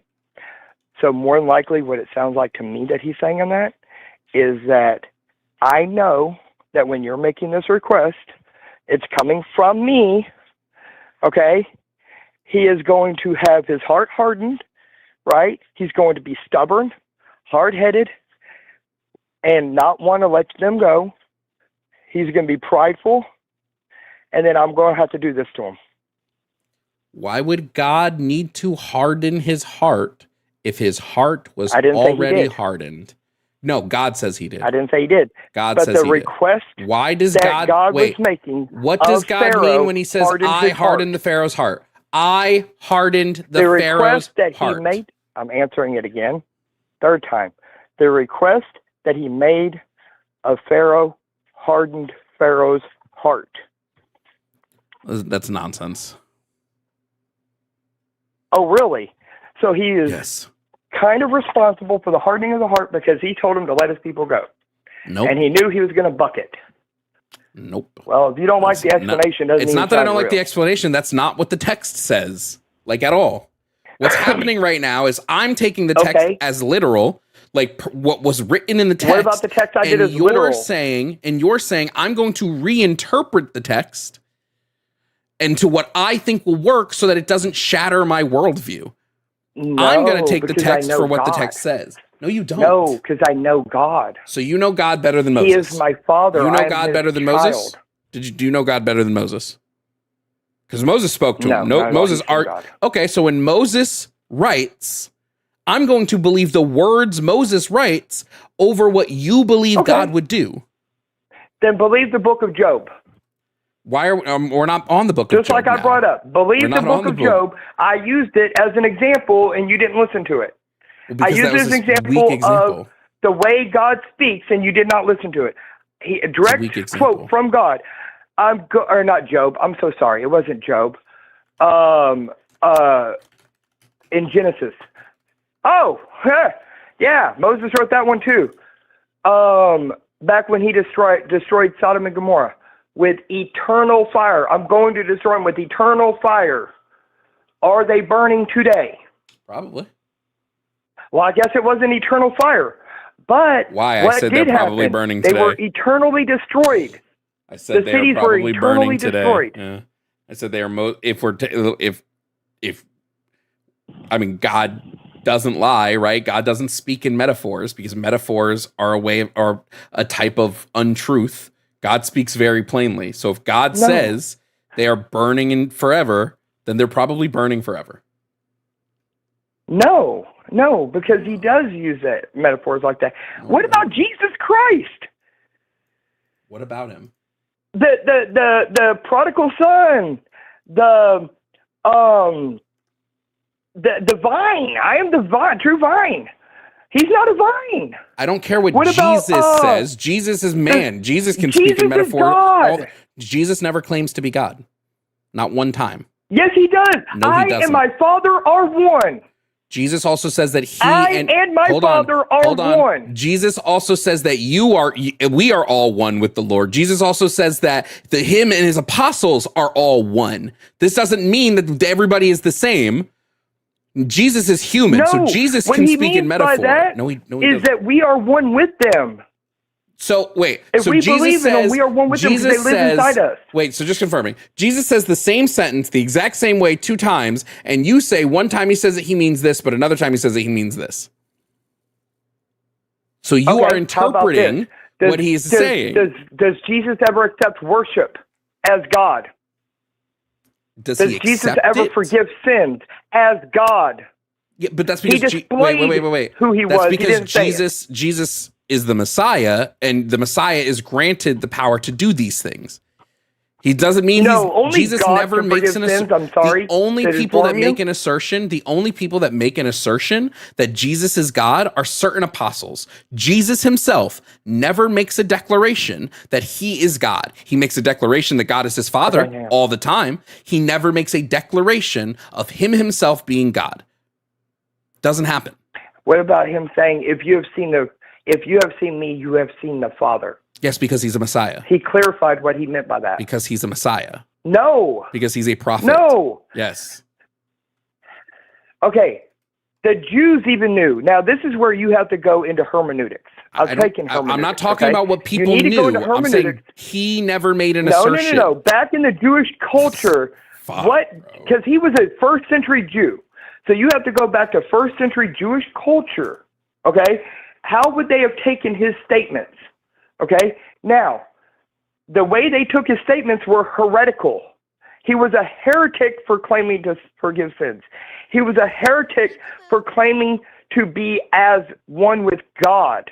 Okay? He was a heretic, all right, after his resurrection compared to them that the for accepting people worship. of the people of the time made assertions about him. My claim is he never makes those assertions about himself.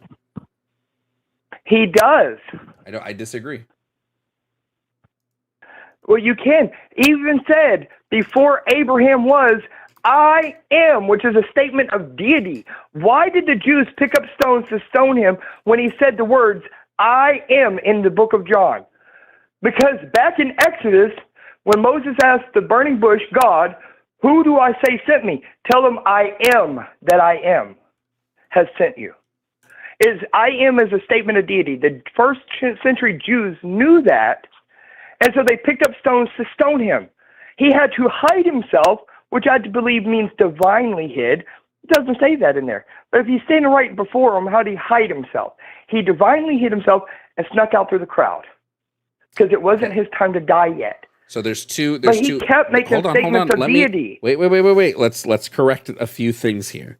So one, when Jesus makes the claim that when he claims like I am, when he says before Abraham was I am, Jesus isn't making a declaration that he's a deity. He's not making a declaration of being God. He's making a declaration that before all of this, he was a part of God's plan. He was meant to be here at this specific time. He was meant to do all of this. How do you know that? And the reason why is because we know that like the original text of the book doesn't have this phrasing in it. This was a later addition. How do you know that? How do you know that? How do you know for sure? Sure. Let me pull it up. Because I know for a fact we have over 5,000 first century manuscripts that confirm our Bible is 99% accurate. The inaccuracies are coming from commas, periods, book names, or paragraphs and all that stuff, because guess what? We don't write and read the way they did back then. Why did no other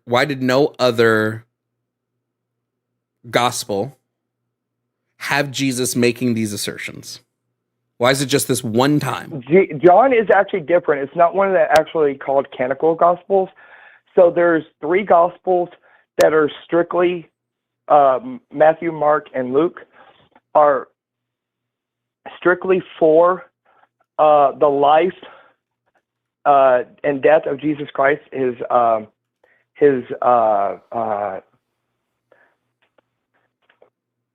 who he came from, all that, right? His ancestry and all that. John, as you see, doesn't even go through his ancestry. John is a part of the John is mostly of his miracles. John is a part of the canonical. Okay, mostly of his divinity and his miracles. John is a part of the canonical. It's not. Yes. Synoptic gospels, if we want to go by beholds or synoptic, not canonical. My bad. John is a part of the synoptic gospels. John is a part of the synoptic gospels. Yeah, it's canonical because it's part of the canon. My bad. I got those two mixed up. Synoptic. I do apologize. If Jesus is meant to be making this assertion that he is God, why does he only ever do it one time? Once. He doesn't do it one time. He does. He does it 7 times in the book of John. No, he doesn't. And 7 is the completion, is the number of completion. No, he by doesn't. The way. He does it. That's why it is God's number. You want to test me on that? Do you really want to go there? Because I'm making a statement. I know for a fact it's true. It's 7 times, bud. Okay. I am the true vine. I am the way, the truth, and the life. He does that 7 times, bud, in the book of life, in the book of John. He's not using "I am" in the same way in those ones. You're just reinterpreting his word. He's using. No, he's not. No. Any Christian theologian will tell you what I'm saying is correct. Okay? No, they It won't. is in there for a reason. He never says anything without a purpose. He used I am 7 times to be the number of completion, okay? Because God created everything in 7 literal days.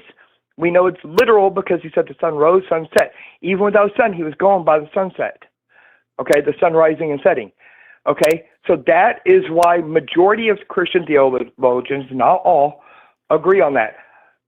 Almost at least 95% of all Christian theologians will tell you he did that on purpose to be making a statement of deity. So yes, sir, you will be going against every Christian theologian while not being Christian. I know that theologians are going to make this assertion. Like, I get that. I'm disagreeing with them. They don't all agree. We have Christian theologians that don't agree with the young earth. I didn't say they all agreed. They don't agree with everything. Okay. Now, hang on. Why is it? Now, you just made a statement. Prove it. Prove what? Prove your assertion. You can't just make empty assertions. What are you talking about? Prove what? I'm gonna stop you on that one now. What assertion did I Prove make? it. What are you talking about? What assertion do you want me to prove? You just made an assertion that they all agree with each other all the time. Now prove it. I didn't make that assertion. I'm nuts. You said they all agree. No. I said it doesn't shock me. I said it doesn't shock me that they all agree on this. That's what I said. Jesus. But they all agree on that. But we're moving on. Time's up anyway. And 2 people wanted you gone, so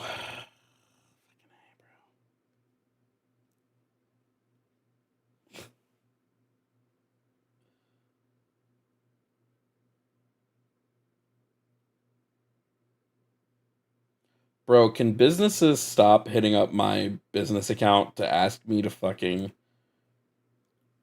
do an AI sponsored ad? Yeah, it would be cool if Matt was here.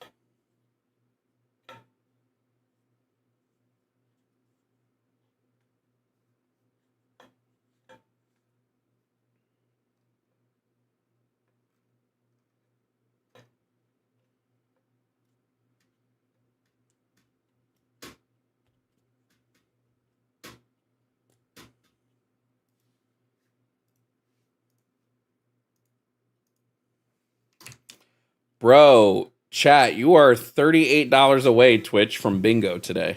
Just FYI.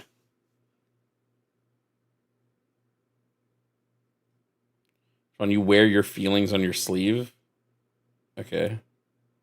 What's the point? What's your point?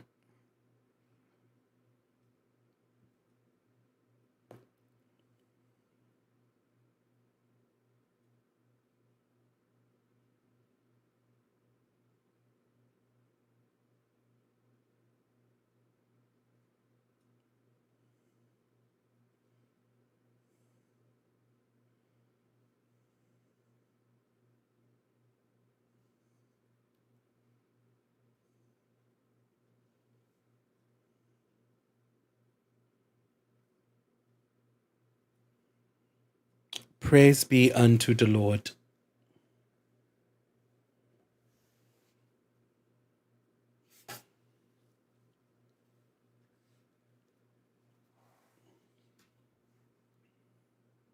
What's the current poll? Oh. Mods, are you really not able to do polls? Yeah, if he wants to talk again, he's got to call back another day. If someone paid to boot him, Pillow.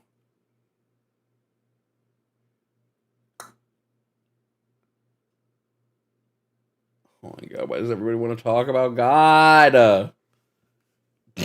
Usually I have so much fun with the topic, but it's all anyone is calling to talk about. All right, we're going to bring up caller number 5. Caller number 5, you're on with Jovan. What's up? You here to debate?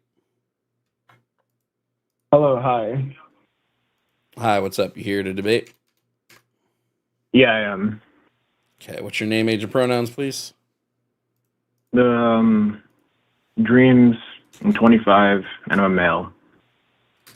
Okay, so what are your pronouns? He, him. Okay, great. And what topic on the board did you want to debate about?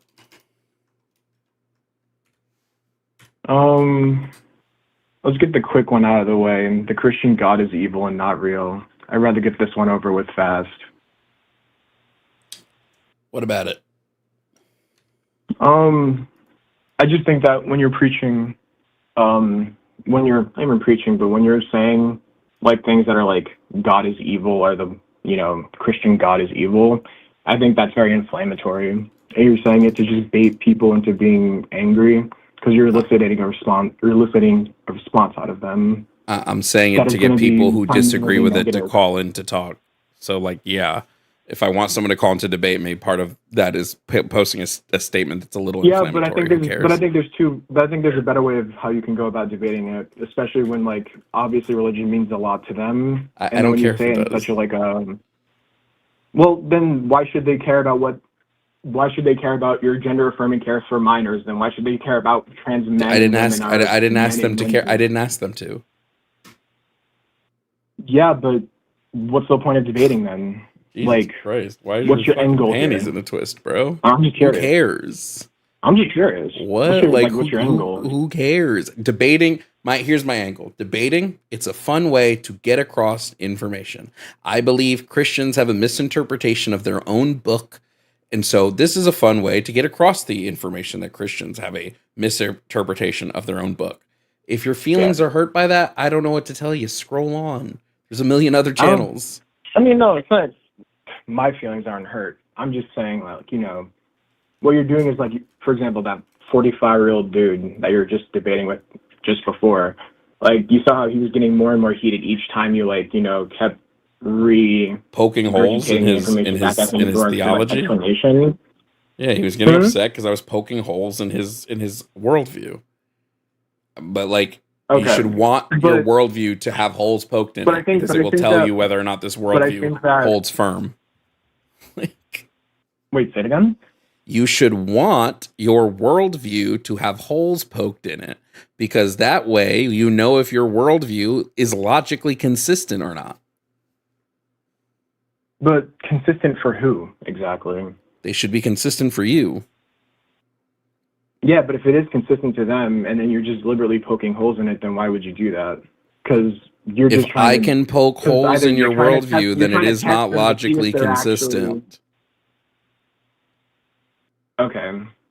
But still, like, if they believe that, then let them believe that. You can believe that something is logically consistent. It doesn't make it logically consistent. But how do you know?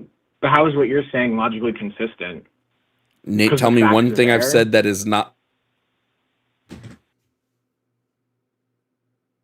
Typically, if the facts are on your side, then that means your side would be more logically consistent. What I noticed about your caller so far is that you didn't preface on whether or not we're talking about Old Testament or New Testament. It's the same God. And he's the same. But I think that the Testaments do matter. I think that they don't. Rather it being the Old Testament or New Testament, no, they don't. That kind of matters a lot. No, it's the same being. He does not change. Part of the Bible is God is a never-changing being. He is a constant. So it doesn't matter if it's the Old Testament or the New Testament. If his nature holds in the Old Testament, then that would still be his nature in the New Testament.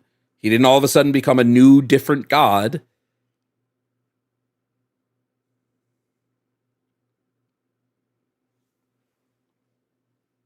Okay.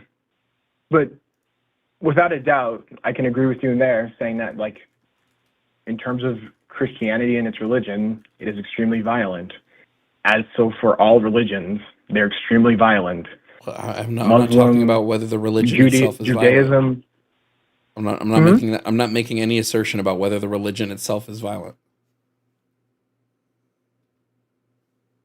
But I don't think that God, and I'm not even religious fully, I don't even think God is evil. I think that when you use the word like evil and putting it with God, when a lot of people believe that, God is forgiving and he's a forgiving God, as they say, I think that, like, God is not forgiving at all. If you go to hell, you don't leave hell. You're there for eternity. God doesn't forgive you and say, now you can leave hell. Right? Yeah, but in the Bible it also says that if you repent and ask for forgiveness, that God will grant you the ability to go to heaven. Yes, but if you don't repent before your death, you can never repent. He will never forgive you if you don't repent before your death. That's not forgiving. Well, it's called taking responsibility of the things you've done in your entire life. Yes, but if you don't take responsibility before your death, if you don't take responsibility before your death, you go to hell forever. You can't repent in hell. No, you can't. So it's like if I punish, let's say how do I want to phrase this? Let me think of a good analogy here. Mm-hmm. Let's say I'm a parent and I have a child, and we're gonna say hell is beating the child up. Okay. Let's. Or we won't even go that far. Let's just say hell. Let's just say hell is punishment. Let's just say hell is any sort of punishment, right? Right. Hell is any sort of punishment. I've now punished my child. Yeah. Would you expect my child to feel bad about what they've done now and possibly apologize? Yes. Okay. If they don't apologize before the punishment, though, do you think that they now deserve the punishment for all eternity?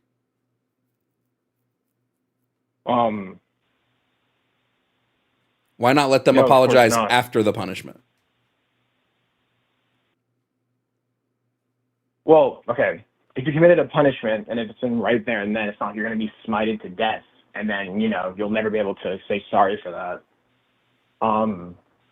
But there are people. Well, in terms of like talking about in the scenario that you just presented, if your child didn't apologize to you even after you quote unquote punish them, or before they can you say your question again?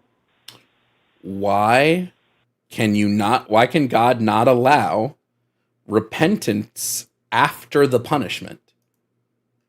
Why does he require it before?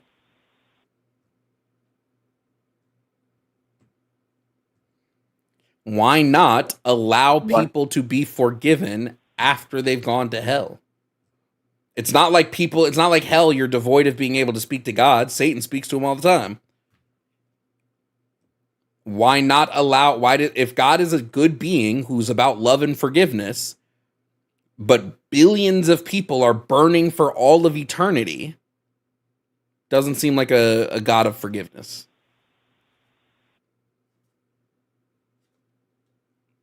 I personally can't explain that to you. Like, I'm not full on crazy religious fanatic. Like, I've read the Bible, and almost. Of course, I went to religious school and stuff like that. But it's just like, I think that you should view the Bible as like teachings on how to be a good person. So I think that when people do go to hell, quote unquote, I think those are people who refuses to want to be apologetic. I agree that while they were alive, they refused to be sorry for what they did. My question for you was, why can they not be sorry after they died? Why do they have to be alive to be sorry? What if they can't be in hell for 1,000 years and then go, you know what? I really am sorry for what I did. I'm sorry. I fucked up. And now God can take them back. But no, hell is eternity.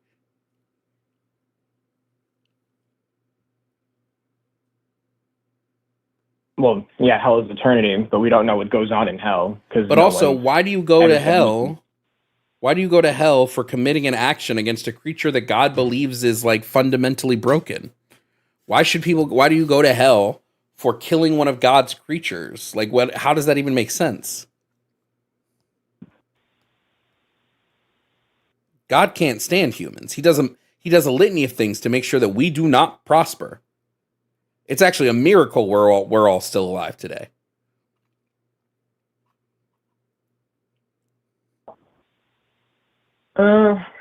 Plus, he knows that the reason we're doing this is because of the temptation of Satan to begin with. Why not just get Satan out of there? If sin is created by the temptation of Satan, and Satan tempts us with sin, why not just get rid of Satan? Then we stop because sinning. you should be able to have enough willpower as your own individual to be able to say no when you know that something is who wrong should? and you don't do it. When Adam and Eve did this, they were like, what, a week old? And it's not like they had the knowledge of good and evil, because that's what they ate from the tree, was the knowledge of what good and evil is. They didn't know what bad was.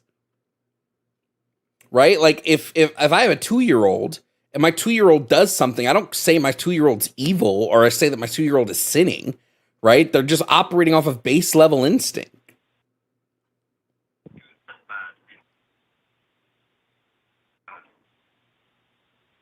I think that there is good and bad in the world, but you have to also understand that there is good and bad in the afterlife as well.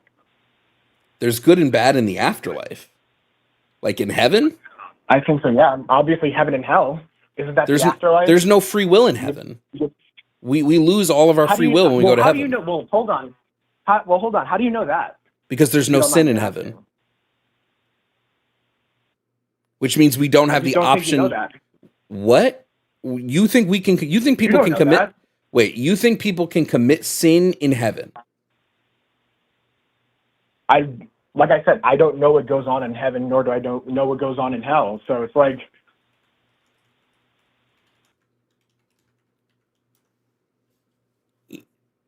okay. I'm sorry, say that again? Revelations 21:27. Nothing impure will ever enter it, nor will anyone who does what is shameful or deceitful, but only those whose names are written in the Lamb's book of life. So nobody can commit any deceitful action because impurities can't enter heaven. So sin cannot enter heaven, which means you will have the inability to commit specific actions, which means you lose your free will when you go to heaven.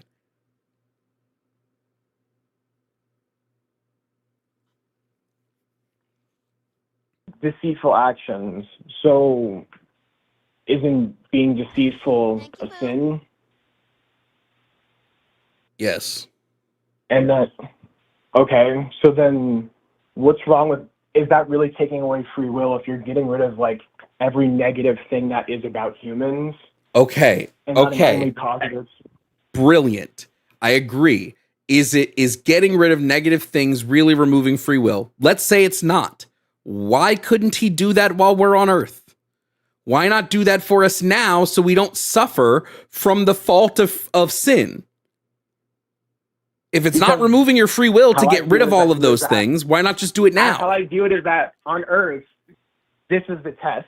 It being, where are we, each individual person, how they are morally. We only need to be tested because we have the ability to sin. Themselves throughout the rest of their life. Dreams, the only reason we need to be tested is because we have the ability to sin. Okay? So if he took our ability to sin away, we wouldn't need to be tested because we would never not be pure. We would always be non-sinners.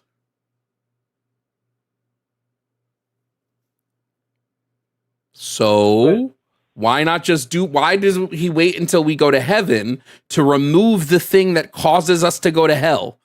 If sin makes us go to hell, and he removes that when we go to heaven, why not just remove it beforehand? Then none of us will sin. And if he loves us and wants us to be with him for eternity, then we would be with him for eternity and it wouldn't be ruining our free will.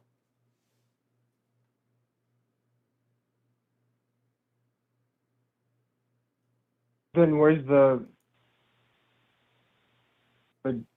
if I remember correctly, it just wouldn't work, because then, like the guy said before in the last call, is that, like, you know, God just created just perfect people when, like, you know, Adam or either Adam or Eve eating the fruit and they get casted off.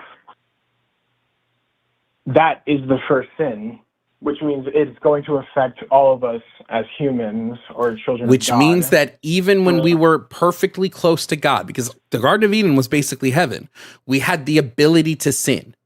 He created us with this ability and then punished us when we engaged in this ability. But if we live our whole lives and we never engage with us, then he'll take the ability away. Why not just not give us the ability in the first place?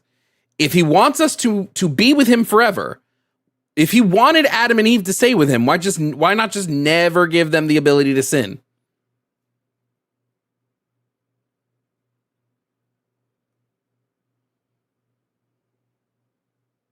Then there's no uniqueness.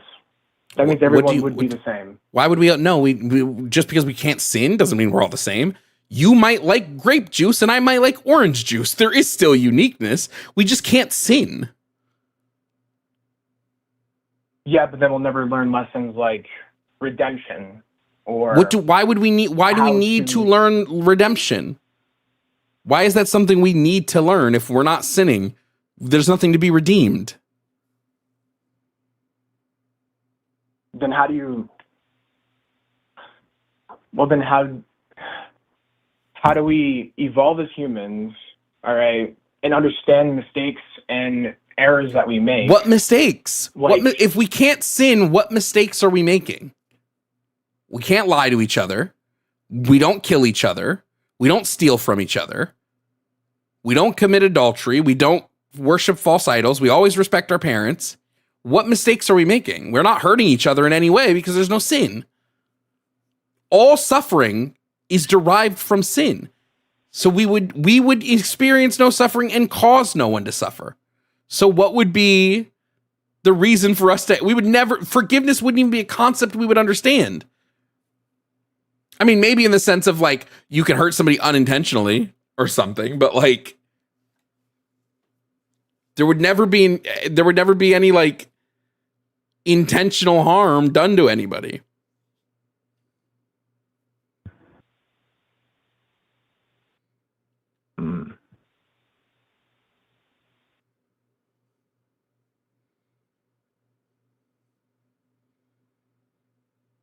Now, do you think that might be an unfulfilling life? To live a life that's perfect where there's no suffering can happen. Do you think we might feel a little unfulfilled? Yeah. So then why would I want to go to a place where I feel that for Because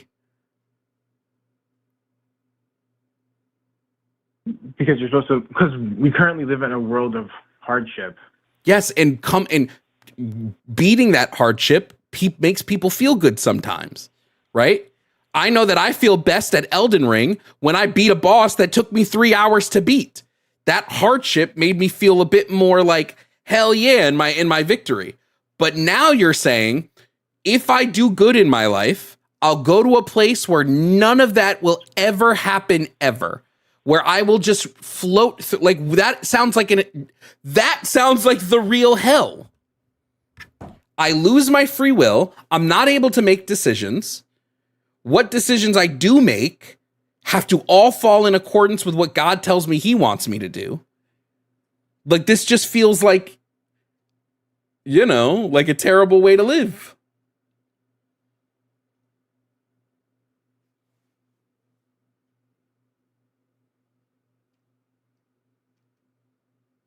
No, I mean, again, me not being sure on whether heaven or hell is real, again, I don't know. But when I look at the teachings of the Bible, I view it as a pretty positive book.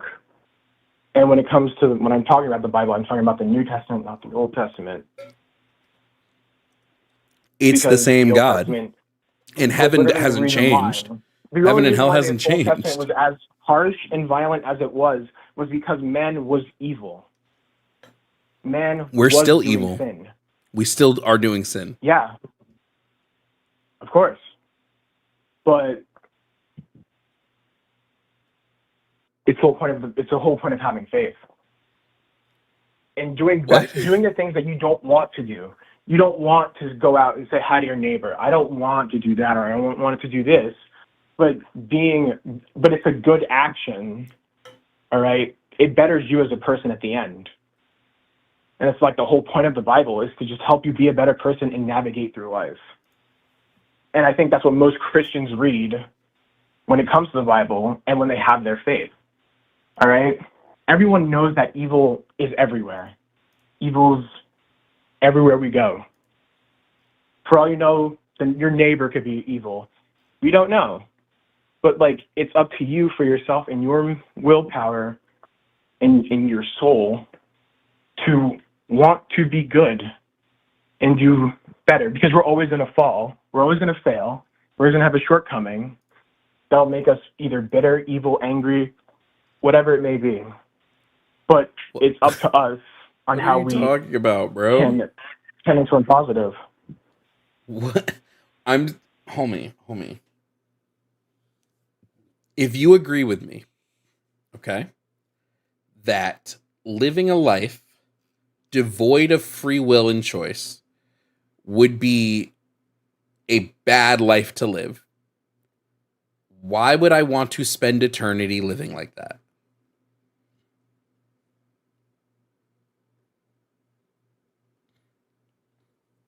Say it again? Or the last part? If you can agree with me that living a life devoid of free will and sin would be bad, why would I want to spend eternity living like that?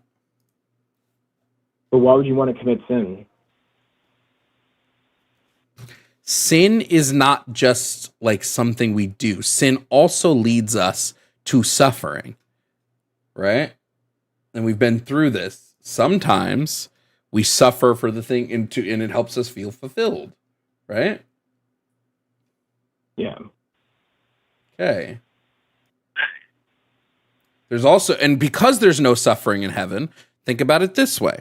Let's say I'm a parent and I go to heaven, but I have a kid who is nothing but a sinner, hates God, never will repent.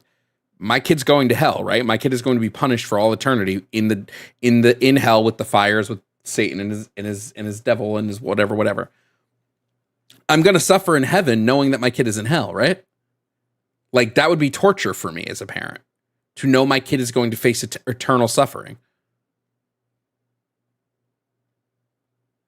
Yeah. But there can be no suffering in heaven. So what, is God erasing my memories too? Do we become blank slates when we go to heaven? What about my memories of being on earth? Won't my memories can cause us pain. Memories are trauma. How do all the people, if I go to heaven, but I experience a litany, like what if I have PTSD and I go to heaven? Will my PTSD be gone? How? Will God erase my memories? How's my PTSD going to be gone when it's related to memories and trauma? The only way is if God erases all of that. No. Then how is it going to be gone? No, I don't know what goes on in heaven, but if I had to make a guess about it, I think that you would keep your memories, but you would no longer have the feeling of anger, hate, sadness. All right, you can. So I would have my memories of my child, but I wouldn't be sad that I'm not with my child. I wouldn't be upset that my child's being punished. I can't be sad. No, I can't be sad because there is no suffering in heaven, and sadness is a form of suffering. So I literally could not be sad. So who am I? That's not me. What being is that? That is not me as a being. Me would be sad. I would be sad if I had to watch over my child burning in hell for all eternity, whether I believed they deserved to be there or not. Now you're telling me that me in heaven wouldn't be sad. So who took my place? Because that's not me.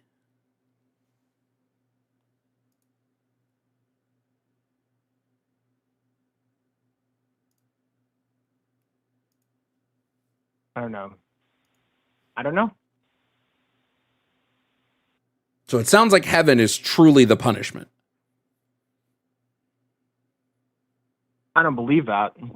No. But I don't know what goes on in heaven. Same thing for hell.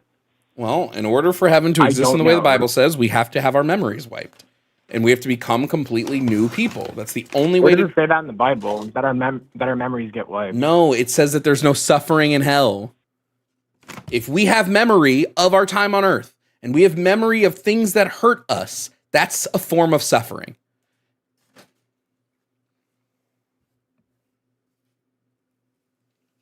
Instead, what happens is God lobotomizes. No, yeah, who said that? Cope is so right. God lobotomizes us so that we will be perfect little robots in heaven. probably as his maids or some shit.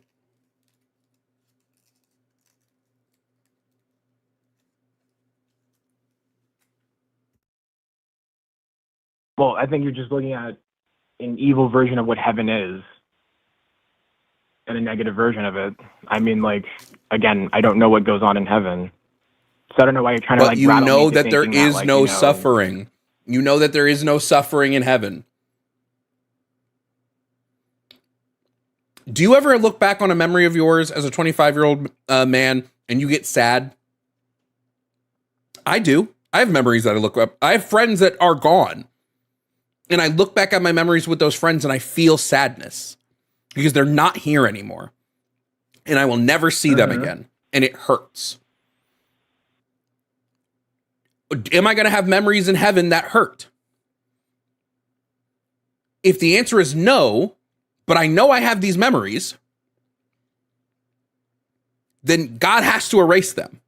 There's no other, either he erases them or I become somebody completely different. Those are the only two things that can happen. Okay.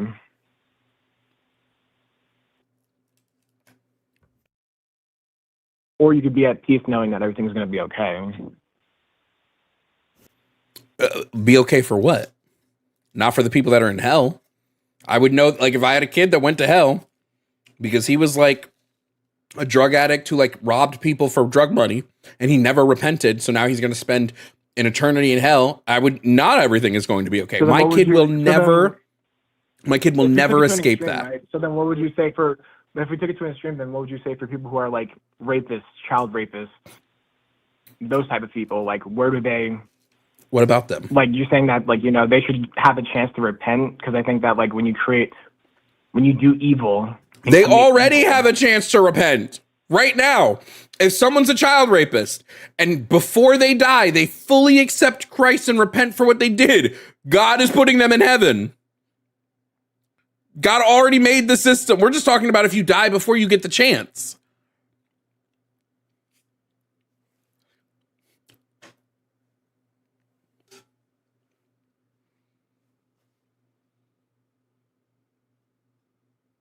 Okay. Well, I know we're not going to get anywhere with what I see, well, how I view it and how you view it, but I do understand where you're coming from when you talk about it. We're not going to get anywhere because you don't have a counter for any of it. I mean, no, because you're just giving the extreme versions of like, oh, either your memories are going to be erased or they're... I'm not giving you extremes, my G. Person. I'm not giving you an extreme. It is plain... Okay. Is there suffering in heaven? Yes or no? The answer is no. Per the Bible, we're operating per the Bible. The answer is no.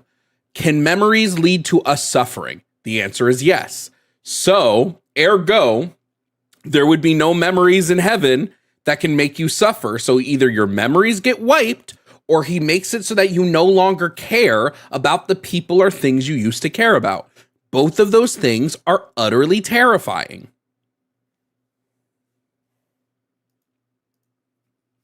Okay. But we're out of time. It's been 30 minutes, so I got to move on to the next person because we're out of time. All right. Goodbye. Feel free to call in again, Dreams. If you want to call in another day, feel free. If you want to take some time to think about everything, feel free to call in another day.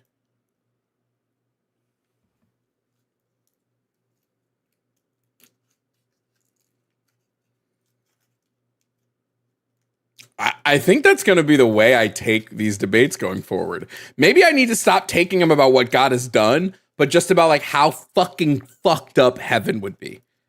And any being who's going to force you to be lobotomized to spend all eternity with him is kind of fucking crazy.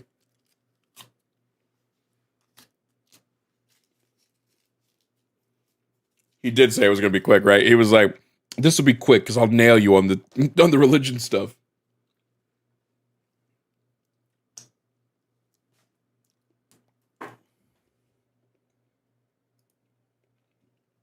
Okay.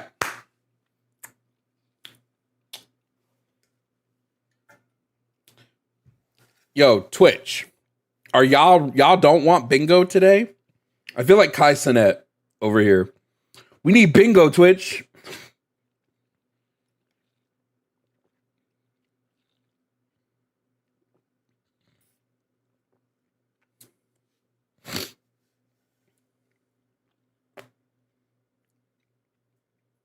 Dying ain't so bad. The heaven memories argument is not flawed at all. There are no. That is the most up-to-date figure, yeah. There are no issues in the heaven memories argument. Memories can lead us to feel sorrow, which is a form of suffering. There's no suffering in heaven.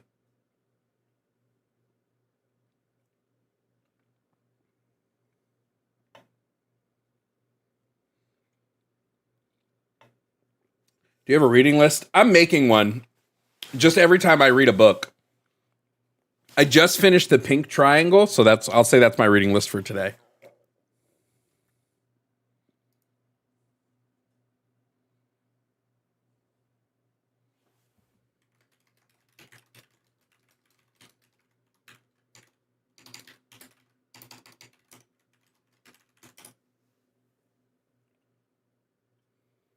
What do you mean bingo? We play bingo is a Twitch exclusive game, sorry. It's a reason why you should come watch on Twitch. Twitch gets to play debate bingo, where we watch a previous debate with a bingo board up, and then they get to win fabulous prizes. So guess you should come subscribe to Twitch. Dying ain't so bad. Not if you will go together. Come on, one of your stupid Twitch mods banned me for agreeing with you in chat. I don't think any Twitch mods are even in stream today. What?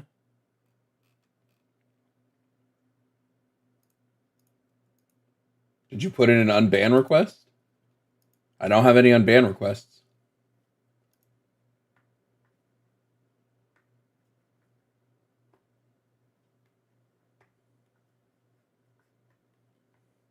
Well, we're not playing bingo yet unless we hit our goal.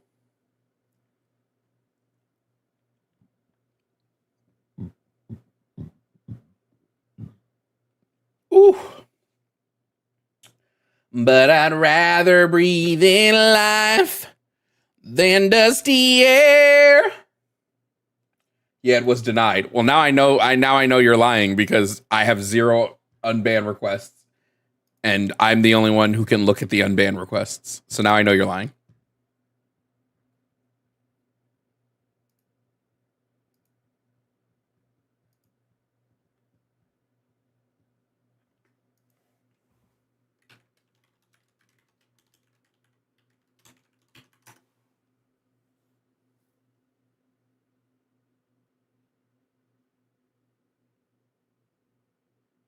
Oh, well, maybe they can't. It still feels like I'm being lied to.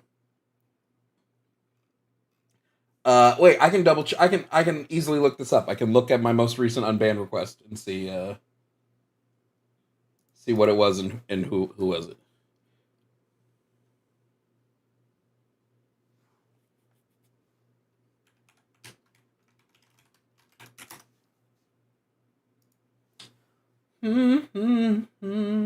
Yeah, sub on Twitch, nice.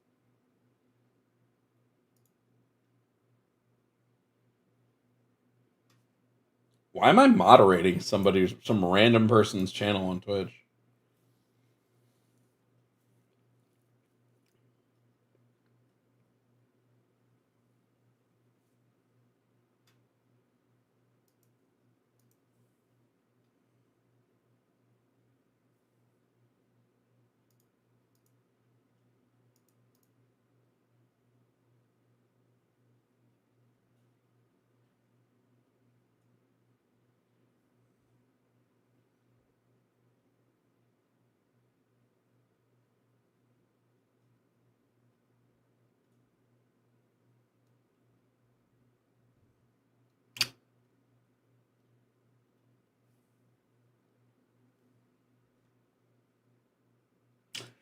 Hey, Kay, thank you for the Venmo. got us one more step closer to the bingo game. Guys, I don't know. The mod team has changed. There's literally only one person in Twitch right now who's modding, and I don't even think they're here today. So I don't know what to tell you.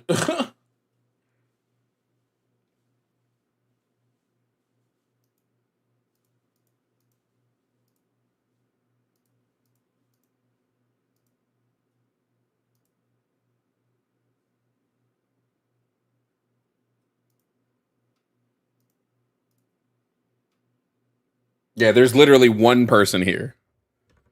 It's Yemye, so I don't know what to tell you. I trust Yemye's judgment, though. It wasn't today, but what? Thank you, Boo. What? Okay. Okay. All right. Okay.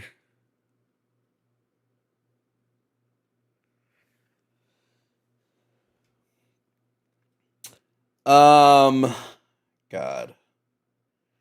I have 3 more people. You know what? I'm going to take this. I'm going to take caller number 11 because at least they don't want to talk about God.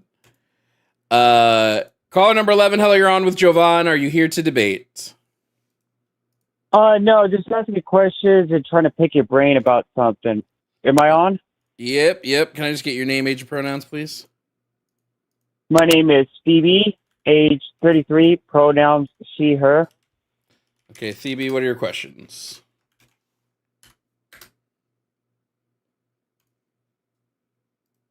Hello? I'm here. Did you get that? Nope, you cut out. All right, sorry. My name is Phoebe, age 33, she, her. Mm-hmm. Yeah, no, I got that. Well, I was asking what your questions were. Oh, my bad.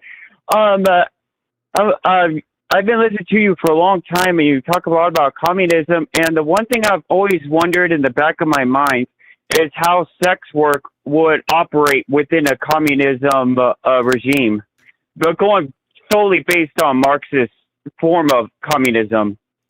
Mm-hmm. I mean, it wouldn't be vastly different. I mean, it's just you wouldn't be exchanging sex for money.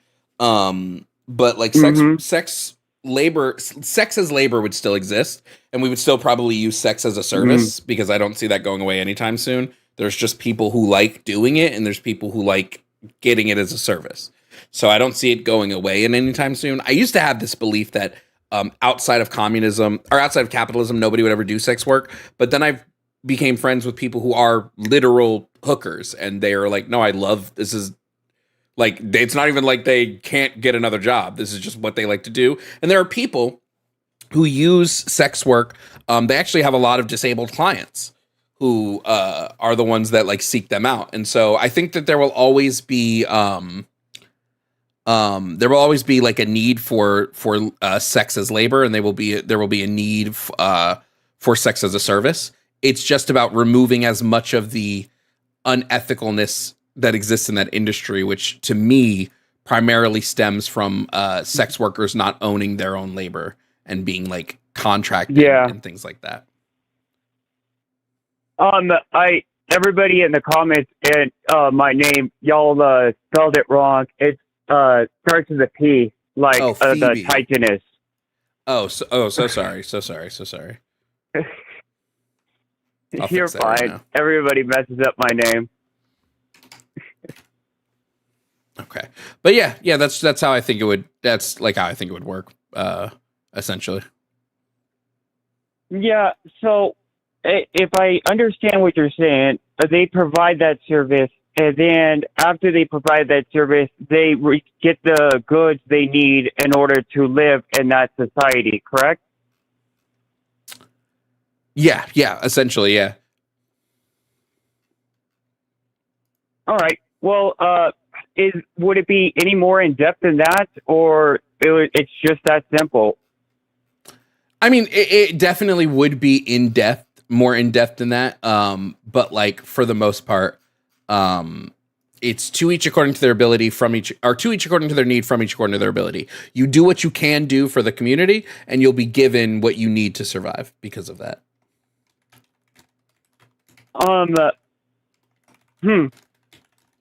I probably wouldn't have time to ever call you again, but I really do like your show, and it's just something I've always thought about, and you've really been able to help me understand who I am a lot more, and I thank you for that. Oh, yeah, no problem. You have a good day, Jovan. You too. You have a great one. Thanks.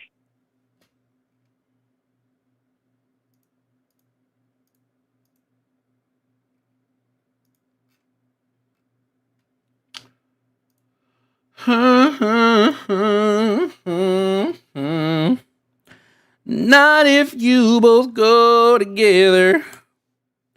Only when one's left behind does it get sad. Okay, Twitch. Who's gonna do it? Actually, nobody do it. Holy fuck, it would be so much funnier. It would be so much funnier if nobody does it. I hate the camera right now. Stop. I'm genuinely upset with the camera. Let's not talk about the camera right now.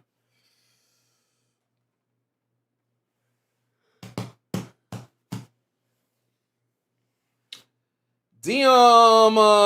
Okay, we got bingo. Okay, we're gonna go to Twitch and play bingo. I've been live for 4 hours and debating for like 2.5. If you didn't get a chance to talk today, call in. Not tomorrow, not Saturday. Call in Sunday on the weekly dump. That's the next time I'm gonna be live. Is Sunday for the weekly dump. Oh shit. So if you didn't get a chance to debate and you'd like to debate, call in for the weekly dump. You can also call in. What's today? Thursday. You can also call in on Sunday to me and Jimmy over on @JimmySnow for calling it now. Okay. See you later, YouTube. Thank you for being here. Thank you for hanging out. Sorry if we didn't get to you today, but you know, we can't get to everybody that calls in. Be easy, be breezy, be beautiful, be cover girl. I'll see you later, YouTube. We're gonna go to Twitch and play bingo. Bye. But a short and loving life